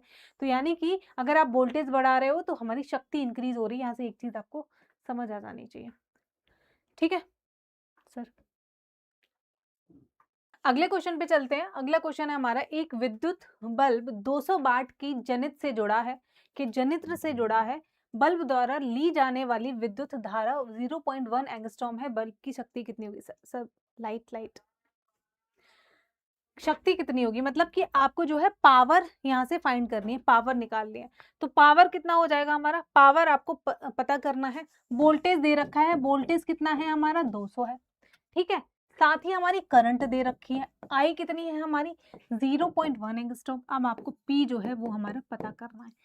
फॉर्मूला, जब पावर बताई थी कि पावर क्या होती है, शक्ति क्या होती है, तब फॉर्मूला भी बताया था थ्योरी वाले पोर्शन में, और नहीं पता हो तो देख लो, P is equal to V into I हमारा हो जाएगा। तो यहाँ से निकाल लो, P बराबर, V हमारा दे रखा है, V कितना है हमारा 200 है, I कितना है हमारा 0.1 है। ठीक है, तो P बराबर हमारा 200 इंटू 0.1 है। इसको सॉल्व करोगे हमारा तो आ जाएगा आपका 20। ठीक है, तो 20 यूनिट क्या होती है हमारी पावर की, पावर को हम वाट यूनिट में नापते हैं, किसमें, वॉट में। तो 20 वॉट जो है ऑप्शन नंबर सी यहाँ पे हमारा करेक्ट हो जाता है। ठीक है, अगले सवाल पे चलते हैं। यदि 4 प्रतिरोध में प्रत्येक सेकंड 400 ऊष्मा उत्पन्न होती है तो प्रतिरोध में प्रवाहित धारा कितनी होगी? If 400 ohms of heat is generated every second in a 4 ohm resistance, then what will be the current flowing through the resistor? ठीक है, तो आई हमारा पता करनी है आपको। ठीक है, आई जो है हमारा पता करना है आपको। हीट कितना है हमारा, हीट है आपका 400, हीट कितना है हमारा 400, तो आई बराबर हो जाएगा हमारा, आई बराबर होगा हमारा P अपॉन क्या दे रखा है हमारा, R अंडर रूट में। आई बराबर होगा हमारा, यहाँ पे P का मान जो है हमारा वो कितना है आपका 400 अंडर रूट में डिवाइड बाय R कितना है हमारा 4। ओके, R कितना है हमारा आपका 4 हो जाता है। अंडर रूट को सॉल्व करोगे तो ये कितना आएगा, ये हमारा रूट आपका 100 हो जाएगा। रूट 100 की वैल्यू कितनी होती है, इतना तो पता ही होगा, 10 होती है। यूनिट क्या हो जाएगा हमारा, एंगस्ट्रॉम हो जाएगा। तो करंट आपका कितना, ऑप्शन नंबर सी जो है यहाँ पे हमारा सही हो जाता है। ठीक है, ऑप्शन नंबर सी जो है यहाँ पे हमारा करेक्ट हो जाएगा। तो देख लो, ओम प्रतिरोध में प्रति सेकंड 400 जूल ऊष्मा जो है हमारी उत्पन्न होने पर प्रतिरोध में प्रवाहित 20 एम्पियर धारा होगी, क्योंकि P बराबर होता है I स्क्वायर डॉट R। तो I बराबर होता है हमारा P अपॉन R। अगला क्वेश्चन है, किसी पिंड की शक्ति को किलोवाट और वॉट दोनों में मापा जा सकता है, तो वॉट के संदर्भ में 1 किलोवाट का मान क्या होगा? 1000 वाट होगा, 10,000 वाट होगा, 100 वाट होगा, या फिर हमारा 10 वाट आपका हो जाता है, क्या होगा? तो 1 किलोवाट में आपके 1000 वाट आते हैं। ठीक है, कितने, 1 किलोवाट में हमारे 1000 वाट्स आ जाते हैं। और मैंने बताया था ये हमारा कमर्शियल यूनिट है, जो आपकी घर की बिजली का बिल आता है ना जो मीटर्स में, वो हमारी किलोवाट पर आवर में ही आता है। ठीक है, तो ये हमारी कैसी है, कमर्शियल यूनिट है आपका। अगला है हमारा क्वेश्चन नंबर 34। घरेलू ऊर्जा खपत को मापने के लिए आमतौर पर विद्युत शक्ति को किस इकाई का उपयोग किया जाता है? देखो अभी मैंने जस्ट बताया था, ठीक है? किसका उपयोग किया जाता है? किलोवाट पर प्रति घंटा, किलोवाट घंटा का उपयोग आपका जो है किया जाता है। इसमें ये देख लो 1 किलोवाट आवर बराबर होते हैं 100 वाट इंटू 1 आवर, ठीक है? और इसकी वैल्यू होती है 3.6 इंटू 10 की पावर 6 जूल। अगले सवाल पे चलते हैं, हमारा क्वेश्चन नंबर 35। इस्त्री, electrical toaster, electric oven, electrical केतली और इलेक्ट्रिक हीटर जैसे विद्युत उपकरण विद्युत धारा के किस प्रभाव पर आधारित होते हैं? इलेक्ट्रिकल अप्लायंसेस किस पे आधारित होते हैं? Thermal effect, functional effect, chemical effect, magnetic effect. बहुत अच्छे से समझाया था लास्ट क्लास में। ये हमारे थर्मल इफेक्ट पे बेस्ड होते हैं। किस पे? हमारा थर्मल इफेक्ट पे, ठीक है? जब विद्युत धारा किसी चालक जैसे नाइक्रोम कॉइल से गुजरती है तो वह गर्म हो जाती है। इस घटना की को ही धारा का ऊष्मीय प्रवाह कहते हैं। क्या कहते हैं? Thermal effect of current, thermal effect of current. अगला सवाल है क्वेश्चन नंबर 36, जिसमें हम देखेंगे यदि किसी चालक का प्रतिरोध दोगुना कर दिया जाए जबकि धारा समान रखी जाए तो प्रत्येक इकाई में उत्पन्न ऊष्मा में क्या परिवर्तन घाट को समान रखा होगा? If the resistance of a conductor, एक कंडक्टर है जिसका रेजिस्टेंस आर था, अब कितना कर दिया हमने? डबल कर दिया, 2R कर दिया। वाइल दी करंट, करंट पहले भी आई थी, बाद में भी हमारी आई है। What will be the change in the heat produce per unit time में हीट में क्या चेंज होगा, ठीक है, जब हमने करंट को सेम रखा है? यह 4 गुना हो जाएगी, यह 2 गुना हो जाएगी, यह समान रही है आधी हो जाएगी, यह हमारी 2 गुना हो जाएगी। क्योंकि मैंने बताया था आपको कि रेजिस्टेंस प्रतिरोध बढ़ने से जो आपकी हीट जनरेट हो रही है, ऊष्मा निकल रही है, वो हमारी ऊष्मा बढ़ेगी। हीट ज्यादा सॉरी रेजिस्टेंस बढ़ाओगे, प्रतिरोध को बढ़ाओगे तो जनरेशन ऑफ हीट ज्यादा होगा। करंट को बढ़ाओगे तब भी हमारा जनरेशन ऑफ हीट ज्यादा होगा। तो दोगुना अगर रेजिस्टेंस कर दिया तो दोगुना हीट अब आपकी जनरेट होने वाली है, ठीक है? H बराबर, यहाँ से देख लो, जूल का तापन नियम क्या कहता है हमारा? H बराबर होता है I².RT। T क्या है? हमारा टाइम, क्योंकि जितना ज्यादा टाइम को हीट दोगे उतनी ज्यादा हीट बढ़ेगी हमारी, सॉरी जितना ज्यादा टाइम को करंट पास करवाओगे उतना हीट बढ़ेगी। तो I² बराबर होता है I².R.T, ठीक है? तो ये हमारा फॉर्मूला होता है। अगला है आपका 10 ओम, 15 ओम और 30 ओम के 3 प्रतिरोध समांतर क्रम में संयोजित हैं। इस संयोजन का प्रतिरोध कितना होगा? The resistance of this combination will B, तो ये है हमारा पैरेलल, ठीक है? तो टोटल आर निकालना है, टोटल हो जाएगा 1/10, 1/R1, ऐसे तो पता है ना, 1/R2 प्लस 3 है ना, 1/R3, ठीक है? तो 1/R टोटल हो जाएगा हमारा 1/10 प्लस 15 में प्लस हमारा कितना है 30। इसका एलसीएम ले लेंगे तो यहाँ से आ जाएगा हमारा कितना 30, ठीक है? 10 3 30 दूनी प्लस 1, ठीक? यहाँ तक तो कितना हुआ? 3 और 2 5 और 1 6, 6 हो जाता है, ठीक है? डिवाइडेड बाय 30, 1 अपॉन यहाँ कितना हो जाएगा 30, सॉरी 6 कम 6, 6 पंजे 30, तो ये कितना आ गया हमारा 1/5, यहाँ से जो है आपका आ जाता है, ठीक है? तो हमारा कितना हो जाएगा आपका 5 ओम। इसने पूछा क्या था? Resistance of the combination will be, resistance ही पूछा ना, प्रतिरोध ही पूछा है ना, तो ठीक है, फिर प्रतिरोध हमारा कितना हो जाएगा आपका 5 ओम हो जाएगा। कुछ और तो नहीं पूछा है? हाँ हाँ, ठीक है। अगला क्वेश्चन है हमारा क्वेश्चन नंबर 38। तापन उपकरण का हीटिंग एलिमेंट बनाने हेतु चुने जाने के लिए किस पदार्थ में कौन से गुण अनिवार्यतः मौजूद होने चाहिए? मेल्टिंग पॉइंट हाई होना चाहिए, हाई रेजिस्टिविटी होना चाहिए, या फिर लो रेजिस्टेंस होना चाहिए?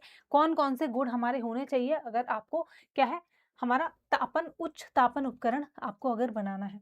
सबसे पहले तो high melting point, melting point उसका हाई होना चाहिए, बिल्कुल ठीक बात है, क्योंकि ज़्यादा हीट जनरेट होगी अगर किसी पदार्थ को हमने ऐसा रख लिया जिसका लोएस्ट मेल्टिंग पॉइंट है, तो ज़्यादा हीट जनरेट होने की वजह से वो क्या पिघल जाएगा, ठीक है? तो नहीं बना पाओगे। तो पहला हमारा क्या है? बिल्कुल सही हो जाता है। तो पहला तो जिसमें है, इसमें नहीं है, इसको काट दो। हाई रेजिस्टिविटी, रेजिस्टिविटी हाई होगी, बिल्कुल सही बात है। ठीक है, रेजिस्टिविटी हाई होगी, क्योंकि जितनी ज़्यादा प्रतिरोधकता होगी उतना ही ज़्यादा हीट जनरेट होगी। ठीक है, जितनी प्रतिरोधकता होगी उतनी हीट होगी, जितना प्रतिरोध होगा उतनी हीट होगी।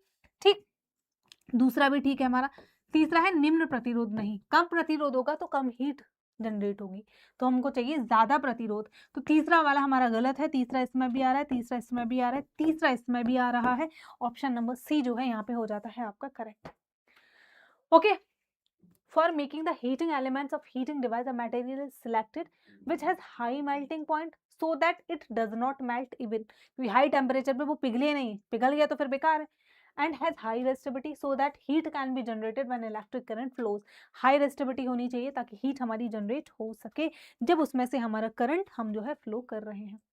ठीक है, अगले सवाल पे चलते हैं। हमारा अगला सवाल है आपका, दो प्रतिरोध हैं 10 ओम के और एक दूसरा है 20 ओम का, ये श्रृंखला में जुड़े हुए हैं 6 वोल्ट की बैटरी से, सर्किट में विद्युत धारा कितना होगा, सर्किट में हमारी करंट फ्लो कितनी होगी। तो यहाँ पे है आई आपको जो है निकालनी है। ठीक है, तो आई बराबर कितना हो जाएगा, आई बराबर हो जाएगा हमारा कितना वोल्टेज दे रहे हो और साथ ही रेजिस्टेंस कितना है, लेकिन यहाँ आपको आर नहीं पता है अभी। ठीक है, वी कितना है हमारा, देखो वी तो आपको पता है, वी है हमारा 6। ठीक है, आर अभी आपको पता नहीं, तो सबसे पहले तो आर निकालोगे, आर टोटल निकालोगे। अब कॉम्बिनेशन देखो कैसा है, पैरेलल है या फिर हमारा सीरीज में है, श्रेणी में है, तो ये है हमारा श्रृंखला में, श्रेणी में है। ठीक है, सीरीज में है तो जुड़ जाएगा, 10 + 20 हो गया, 10 + 20 हो गया, यानी कि हमारा 30 ओम तो हो गया आपका आर। अब निकाल लो, आई इज इक्वल टू हो जाएगा हमारा V/R, तो V कितना है हमारा 6, आर कितना है, आर अभी अभी हमने यहाँ पे निकाला है, आर कितना है हमारा, आर हो जाता है हमारा 30। ठीक है, ठीक है, तो हमारा क्या हुआ यहाँ से, यहाँ पे आ जाएगा 1/5, जब इसको सॉल्व करोगे तो हमारा आ जाएगा 0 पॉइंट आपका 2 × 10। ठीक है, तो 0.2 एंगस्ट्रॉम, ऑप्शन नंबर जो ए है वो हमारा हो जाएगा यहाँ पे करेक्ट। ओके, अगले सवाल पे चलते हैं, क्वेश्चन नंबर 40 पे चलेंगे। 40 क्या बोलता है हमारा, देखो, प्रतिरोध R को किस प्रतीक के द्वारा हमारा निरूपित किया जाता है, resistance is represented by which symbol, इतनी बार बता दिया है। रेजिस्टेंस को कैसे करते हो हम, कैसे करते हैं, ऐसे ही तो बनाते हो ना, बना के भी दिखाया था मैंने। तो ऑप्शन नंबर बी यहाँ पे सही है, बहुत हलवा सा है, कोई सवाल है बताओ। ठीक है, बट पुराना भी है, 2022 में पूछा गया है ये, बाकी नहीं पूछा जाएगा। ठीक है, बाकी देख लो। ऑप्शन ए, ये सेल का सिंबल है, जो नीचे सेल लगा होता है। ठीक है, ऑप्शन नंबर सी जो है हमारा वो किसका है, हमारा एसी करंट का। ऑप्शन नंबर सी है हमारा एसी करंट का। ऑप्शन नंबर डी जो है ये हमारे बल्ब का है, बल्ब में जो आपका फिलामेंट लगा होता है। ठीक है, ये हमारा उसका सिंबल है। अगला क्वेश्चन है हमारा, क्वेश्चन देखते हैं। 20 वाट स्रोत के संयोजित एक विद्युत पंखे की शक्ति 10 वाट है, पंखे में प्रवाहित होने वाली धारा कितनी होगी, मतलब कि आपसे पूछा कि करंट कितना होगा। अब इसने दे क्या रखा है, इसने दे रखा है हमारा बी, वोल्टेज कितना है आपका 20 वाट है। साथ ही दूसरी चीज इसने क्या दे रखी है, देखो पावर दे रखी है, और पावर बराबर कितनी है हमारी, पावर है हमारी 10 वाट, सॉरी हाँ, वोल्टेज है 20 वोल्ट और हमारा पावर है आपकी 10 वाट। अब ये पूछा है हमको आई निकालना है, आई निकालना है। पावर के बीच में और करंट के बीच में और वोल्टेज के बीच में, इन तीनों के बीच में क्या संबंध था, पढ़ा है पीछे भी हम देख कर आए हैं। तो क्या हो जाएगा हमारा, P बराबर हो जाएगा हमारा V.I। ठीक है, तो पावर तो दे रखा है 10, इक्वल टू हो जाएगा हमारा V कितना है 20 इंटू हमारा I। अब आपको पता करना है आई, आई निकालने के लिए क्या करोगे, I इज इक्वल टू हो जाएगा हमारा पावर अपॉन वोल्टेज। तो I बराबर हो जाएगा हमारा 10, पावर है 10, वोल्टेज है हमारा 20। ठीक है, तो ये हो जाएगा हमारा 0.5 unit angstrom. Option number A जो है वो यहाँ हो जाता है हमारा सही। ठीक है, अगला सवाल देखते हैं। श्रेणी क्रम में संयोजित 3 प्रतिरोधों R1, R2, R3 के टर्मिनल पर वोल्टेज क्रमशः V1, V2, V3 है। यदि उनसे होकर प्रवाहित होने वाली निवल धारा को निरूपित करता है तो निवल वोल्टेज कितना होगा। The voltage at the terminal of the 3 register, 3 register है R1, R2, R3 connected in a series और जिनका वोल्टेज इतना है। If represent the net current flowing through them then their net voltage V, तो उनका जो नेट वोल्टेज है V वो हमारा कितना होगा, बताओ कितना होगा, कितना होगा। तो हमारा वोल्टेज कितना होगा, तो जितने भी हमारे वोल्टेज हैं सारे वोल्टेज को हम ऐड कर देंगे V1 + V2 प्लस हमारा V3, ठीक है। तो हमारा पूरा आपका V टोटल हमको देखने को मिल जाएगा। ऑप्शन नंबर ए जो है वो हमारा यहाँ पे सही हो जाता है, ठीक है। अगला क्वेश्चन है डैश श्रेणी परिपथ का एक उदाहरण है। कौन सा हमारा सीरीज सर्किट का एग्जाम्पल है? पहला है हाउस होल्ड वायरिंग सिस्टम, जो घर की हमारी वायरिंग होती है, जो आपके घर में सर्किट है, वो क्या सीरीज कॉम्बिनेशन है? दूसरा है हमारा डेकोरेटिव लाइट्स, जो आपकी सजाने वाली लाइट होती है, क्या वो है? अगला है हमारा स्ट्रीट लाइट्स और नेक्स्ट है हमारा कार हेडलाइट्स। कौन सा एक श्रेणी परिपथ का उदाहरण है? अब यहाँ से आपको याद आना चाहिए, मैंने बताया था सीरीज कॉम्बिनेशन में क्या देखने को मिलता है कि अगर एक रजिस्टर हमारा खराब हो जाता है तो पूरा का पूरा हमारे सर्किट में करंट फ्लो होना बंद हो जाता है। अब यहाँ देखो, घर में कहीं एक जगह पे आपका कुछ खराब हो जाएगा तो ऐसा नहीं है कि हमारे पूरे घर का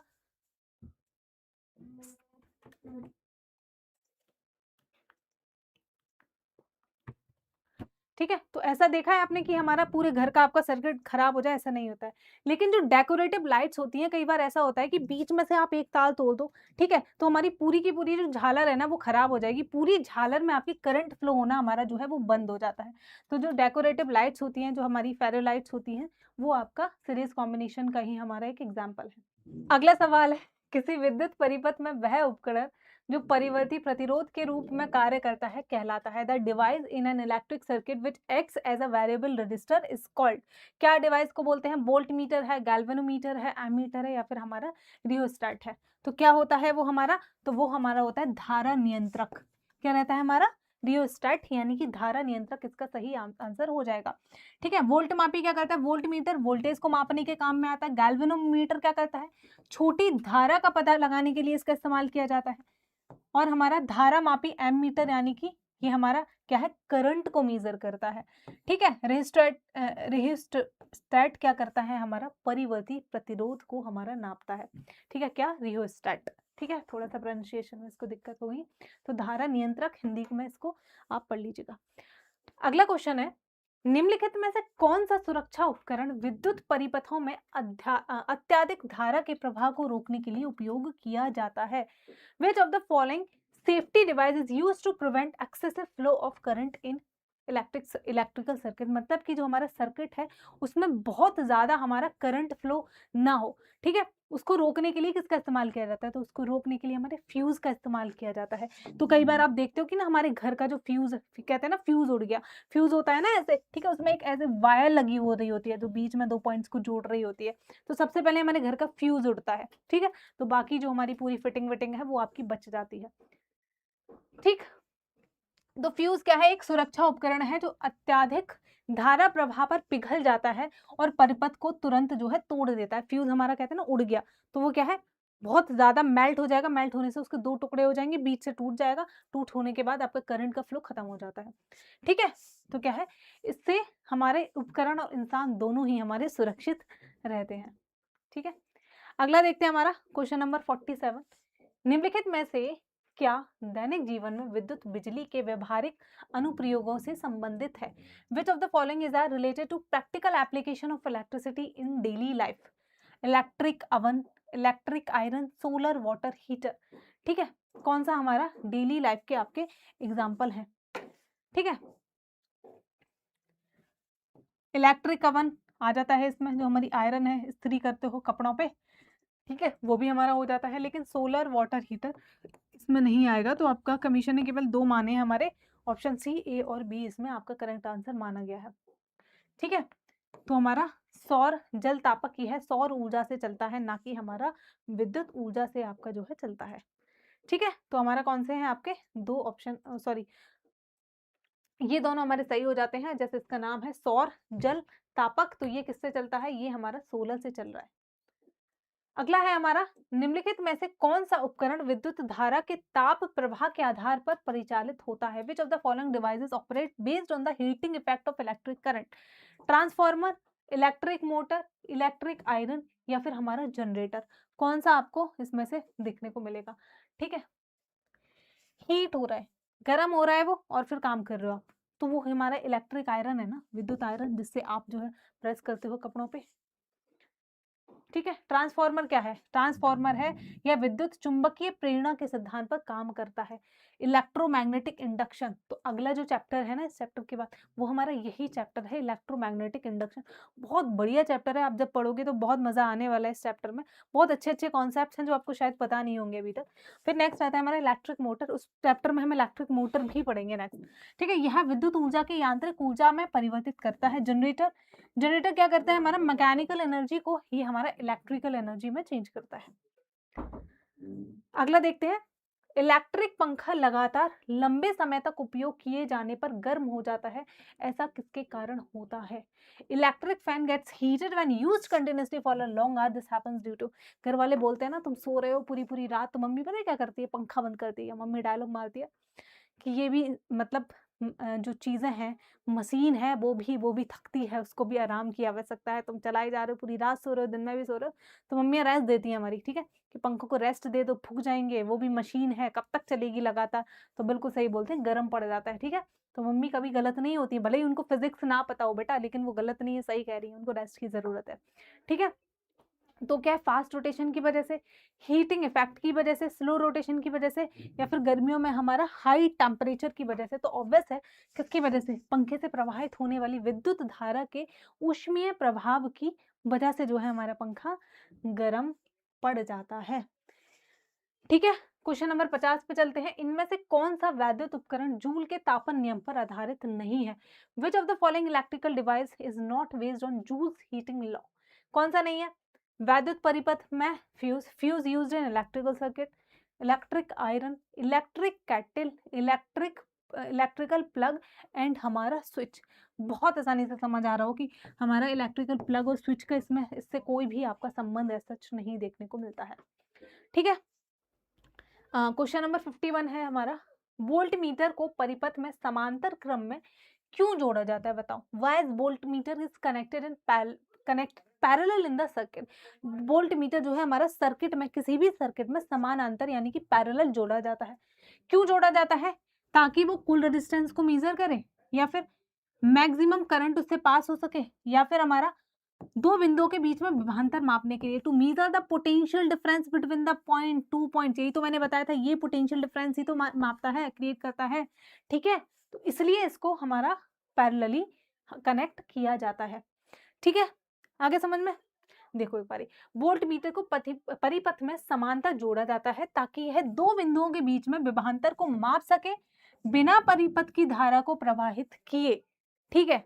तो अगर हमने उसको पैरेलली सीरीज में लगा दिया, तो जो हमारी करंट फ्लो का जो हमारी धारा है उसको ये क्या है, अफेक्ट कर देगा, ठीक है, क्योंकि इसमें बहुत अधिक प्रतिरोध होता है जो इसके माध्यम से धारा के प्रवाह को जो है आपका रोकता है।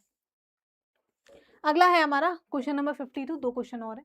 प्रतिरोध को परिवर्तित करने के लिए परिपथ में समानता किस घटक का उपयोग किया जाता है? Which component is generally used in a circuit to change the resistance? Resistance को चेंज करने के लिए किसका इस्तेमाल हमारा किया जाता है? डायोड का, ट्रांसफार्मर का, या फिर हमारा रियोस्टेट? इसको बोलते बोलते मेरी जुबान फिसल जाती है, ऐसा शब्द है। तो धारा नियंत्रक का प्रयोग किया जाता है, ठीक है। किसका? रियोस्टेट का। ये क्या है? रियोस्टेट एक परिवर्तित प्रतिरोध वेरिएबल रेजिस्टर होता है जिसका उपयोग विद्युत परिपथों में प्रतिरोध को बदलने के लिए, रेजिस्टेंस को चेंज करने के लिए किया जा रहा है, ठीक है, जिससे धारा के प्रवाह को नियंत्रित किया जा सकता है। तो रियोस्टेट पूछ लिया आपसे, क्यों, क्या है ये? तो रेजिस्टेंस को चेंज करने के लिए इसका इस्तेमाल किया जाता है ताकि करंट जो फ्लो हो रही है उसको हम कंट्रोल कर सकें, ठीक है। बस इतनी ही बात है। अगला है हमारा क्वेश्चन नंबर 53।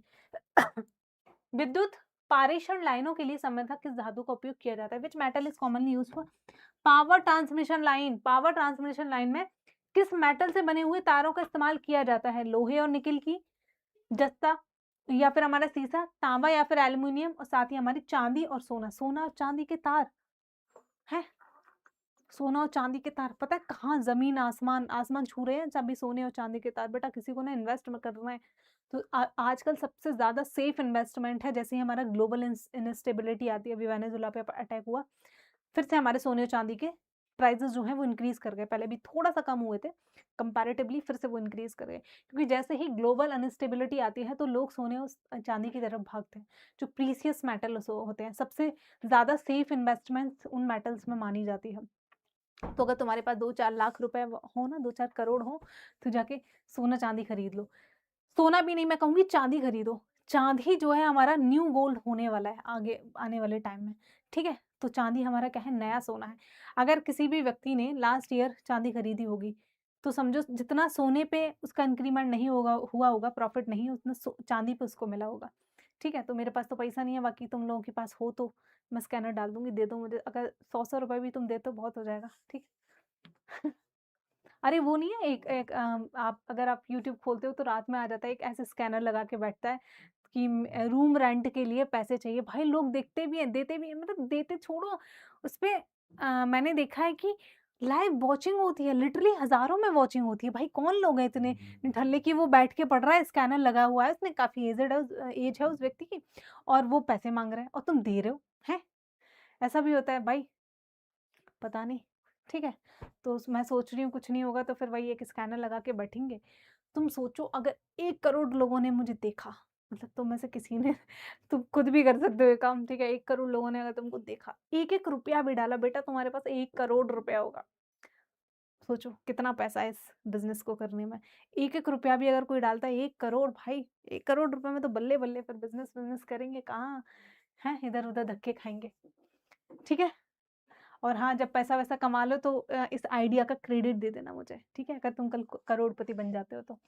तो किसके सोने-चांदी के तो बिल्कुल नहीं करते, हम किसके करते हैं? तांबा के और हमारे एल्यूमीनियम के करते हैं। किसके? कॉपर एंड एल्यूमीनियम के। ठीक है? क्यों करते हैं? इतना तो पता चल गया होगा, क्योंकि इसमें ये जो है हमारे गुड कंडक्टर ऑफ इलेक्ट्रिसिटी है, डक्टाइल होते हैं, पतले-पतले तार बनाए जा सकते हैं, मतलब डक्टिबिलिटी ज़्यादा होती है, और साथ ही क्या होती है हमारा उपलब्धता बहुत है। ऐसे मेटल के तो तार नहीं बना सकते हो जो हमारे मेटल प्रेज़ेंट ही नहीं है अर्थ पे प्रॉपर्ली, तो उनके नहीं बनाओगे आप। जिससे ये प्रभावी और किफ़ायती चालक जो हैं हमारे बनते हैं। ठीक है? अगला क्वेश्चन पे चलते हैं, क्वेश्चन नंबर 54। ताप दीप्त तंतु बल्ब के संबंध में निम्नलिखित में से कौन से कथन सही हैं? Which of the following statement about an incandescent filament bulb is true? कौन-कौन से स्टेटमेंट हमारे जो है आपके सही हो जाते हैं? पहला है, तंतु टंगस्टन और नाइक्रोम का बना होता है, जो फिलामेंट है वो बल्ब के अंदर, हाँ बिल्कुल सही बात है, टंगस्टन का और फिर नाइक्रोम का या फिर फिलामेंट बना होता है। क्यों बना होता है इनका? क्योंकि ये जो मेटल्स हैं, इनका मेल्टिंग पॉइंट बहुत ज़्यादा होता है, गलनांक बिंदु बहुत ज़्यादा होता है। कम होगा तो ज़रा सी हीट पहुँचने पर ये मेल्ट हो जाएँगे, तो इनका गलनांक बिंदु बहुत ज़्यादा होता है। ए तो सही है, ए जिसमें ही नहीं है पहले तो उसको काट दो, इन दोनों में नहीं है। ठीक है, अगला है हमारा, तंतु को आवृत करने वाले कांच और के आवरण में नाइट्रोजन या आर्गन जैसी अक्रिया गैस भरी होती है। The glass cover covering the filament filled in inert gases like in nitrogen and argon, बिल्कुल इनर्ट गैसेस हमारी फिल होती हैं। एक क्वेश्चन है केमिस्ट्री का आपके लिए, इनर्ट गैसेस हमारी क्या होती हैं? ठीक है, सबसे पहले तो ठीक है, इनर्ट से वैसे इसमें लिखा ही आ रहा है कि मतलब ये रिएक्ट नहीं करती आसानी से, इसलिए इन गैस को फिल किया जाता है। ठीक है, ये हमारा सही हो जाता है। अगला देखते हैं हमारा, प्रयुक्त तंतु, एक्चुअली मैं ना क्वेश्चन पूछते-पूछते भूल गई कि मैं पूछने क्या वाली थी, तो मैं रुक गई कि छोड़ो। अगला है हमारा, प्रयुक्त तंतु पतला होने के कारण इसकी प्रतिरोधकता बहुत कम होती है। As a filament used is thin, it's resistivity is very low. नहीं, ये हमारा गलत है। अगला है, इसमें से अधिक धारा प्रवाह संभव बनाने के लिए तंतु की प्रतिरोधकता कम होती है। The resistivity of the filament is low, इससे कोई संबंध नहीं है। अगला है हमारा, तंतु हेतु प्रयुक्त पदार्थ का गलनांक कुछ होना चाहिए। The material used in the filament use the high melting point. ठीक है, हाई मेल्टिंग पॉइंट, हाँ भाई ये वाला सही है, बिल्कुल सही बात है, ये स्टेटमेंट हमारा सही है, ये भी हमने देखा था सही है, और ये भी हमारा सही है। ए, बी और ई हमारे सही हो जाते हैं। ए, बी, हाँ, हाँ, हाँ, हाँ, ए, बी और ई हमारे सही हो जाते हैं, यानी कि ऑप्शन नंबर हमारा ए होगा ना सही फिर, हैं? देखते हैं चलो। हाँ, बिल्कुल सही बात। ठीक है। तो फाइनली हमारे थोड़ा-सा लंबा चैप्टर था, फाइनली हमारा जो चैप्टर है ये आपका चैप्टर नंबर कौन-सा है? जो भी है, ठीक है, खत्म हो गया है। अब मैं बता दूँ अब आपका क्या काम है, बहुत सारे क्वेश्चन थे इसमें, 107 क्वेश्चन थे अप्रॉक्स। मैंने 50% क्वेश्चन करा है, बचे हुए रिमेनिंग क्वेश्चंस आपको खुद करने हैं। न्यूमेरिकल्स भी मैंने छोड़े हुए हैं, साथ ही हमारे थ्योरेटिकल क्वेश्चन भी छोड़े हुए हैं। तो होमवर्क है आपका, बचे हुए 50 प्लस क्वेश्चन करने ही करने हैं, और उन क्वेश्चन में किसी भी क्वेश्चन में आपको लगे कोई डिफ़िकल्टी हो रही है, नहीं सॉल्व हो रहा है, कोई भी प्रॉब्लम आई है समझने में, तो वो आप कमेंट करके फिर बता देना, ठीक है? आपको कमेंट का रिप्लाई मिल जाएगा। और बाकी ऑफ़र चल गया है हमारा फिर से किताब पे, फिर से 299 में अवेलेबल है, तो जाके किताब परचेज़ कर लो और सेल्फ इस चैप्टर को खुद से पढ़ो। उसके बाद कोई ऐसा कॉन्सेप्ट लगता है कि मैंने नहीं समझा, अच्छे से समझ नहीं आया, तो आप उसको कमेंट करो, ठीक है? मैं अगली क्लास में समझा दूँगी या फिर कमेंट में ही आपको समझा दूँगी। बाकी आप लोगों ने अगर अभी तक टेलीग्राम चैनल नहीं जॉइन किया है, तो टेलीग्राम चैनल का लिंक हमारे वीडियो के डिस्क्रिप्शन में आपको मिल जाएगा और जितने भी आपको फ्री गिफ्ट्स मिले थे, ई बुक्स हो गई सारे के सारे, इस टेलीग्राम चैनल पे पीडीएफ्स हमारी डल गई हैं, अपलोड हो चुकी हैं, तो वहाँ से आप जो है देख लीजिएगा, ठीक है? एंड बाकी तो देखो, last but not the least as always, पहली बात तो जो लोग नए आए हैं चैनल पे, सबसे पहले तो चैनल को सब्सक्राइब करो, बेल आइकन दबा दो। देखो, बहुत सारी चीज़ें आप लोगों के लिए फ्री में यहाँ पे लेकर आई गई हैं। उतना क्वालिटी कंटेंट जो हमारा हज़ारों रुपए दे के आप जो है किसी कोचिंग से लेते हो, यहाँ पे बिल्कुल फ्री में प्रोवाइड किया जा रहा है। लेकिन बात पता है क्या होती है? ये हमारी ना साइकोलॉजी थोड़ी-सी ऐसी बनी हुई है कि फ्री की चीज़ को हम उतना सीरियस लेते नहीं हैं। क्योंकि हमको लगता है जब तक हम पे नहीं करेंगे अनलेस अनटिल तो हमको जो है क्वालिटी कंटेंट नहीं मिलेगा, बट ऐसा नहीं है। हम आपको फ्री में कंटेंट प्रोवाइड कर रहे हैं अभी के लिए, कोई पैसा नहीं है आपका, ठीक है? जस्ट टू आपको चीज़ें पसंद आएँ, ठीक है? इसलिए बट उसके लिए आपका सपोर्ट ज़रूरी है। वो सपोर्ट कैसे? ज़्यादा से ज़्यादा लेक्चर को देख के और शेयर करके दिखाओ, ठीक है? शेयर करो लेक्चर्स को, ताकि बहुत सारे लोगों को नहीं पता हो तो उनको भी पता चले, शायद पसंद आ जाए। तो उसके लिए आपका लेक्चर को शेयर करना बहुत ज़्यादा ज़रूरी होता है। भई मुझे भी मोटिवेशन चाहिए कहीं न कहीं से, अगर लोग देखेंगे ही नहीं तो मैं भी कल को क्यों क्लास लेकर आऊँगी। आप ही के रिस्पॉन्स पे जो क्लास है वीकली भी हमारी आ जाएँगी, लेकिन उसके लिए आपको पॉजिटिव रिस्पॉन्स होना बहुत ज़रूरी है। ओके, बाकी कमेंट करो कैसा लगा लेक्चर, क्या चीज़ समझ नहीं आई, जो भी चीज़ है सारी कमेंट करो, लेक्चर को लाइक करो एंड ठीक है, और दोस्तों के साथ शेयर करो। So that was all for today class. अगले क्लास में मिलेंगे बहुत बेहतरीन टॉपिक के साथ, ठीक है? बहुत मज़ा आएगा आपको पढ़ने में। तो अगली क्लास में मिलते हैं, तब तक के लिए bye bye, take care, all the very best.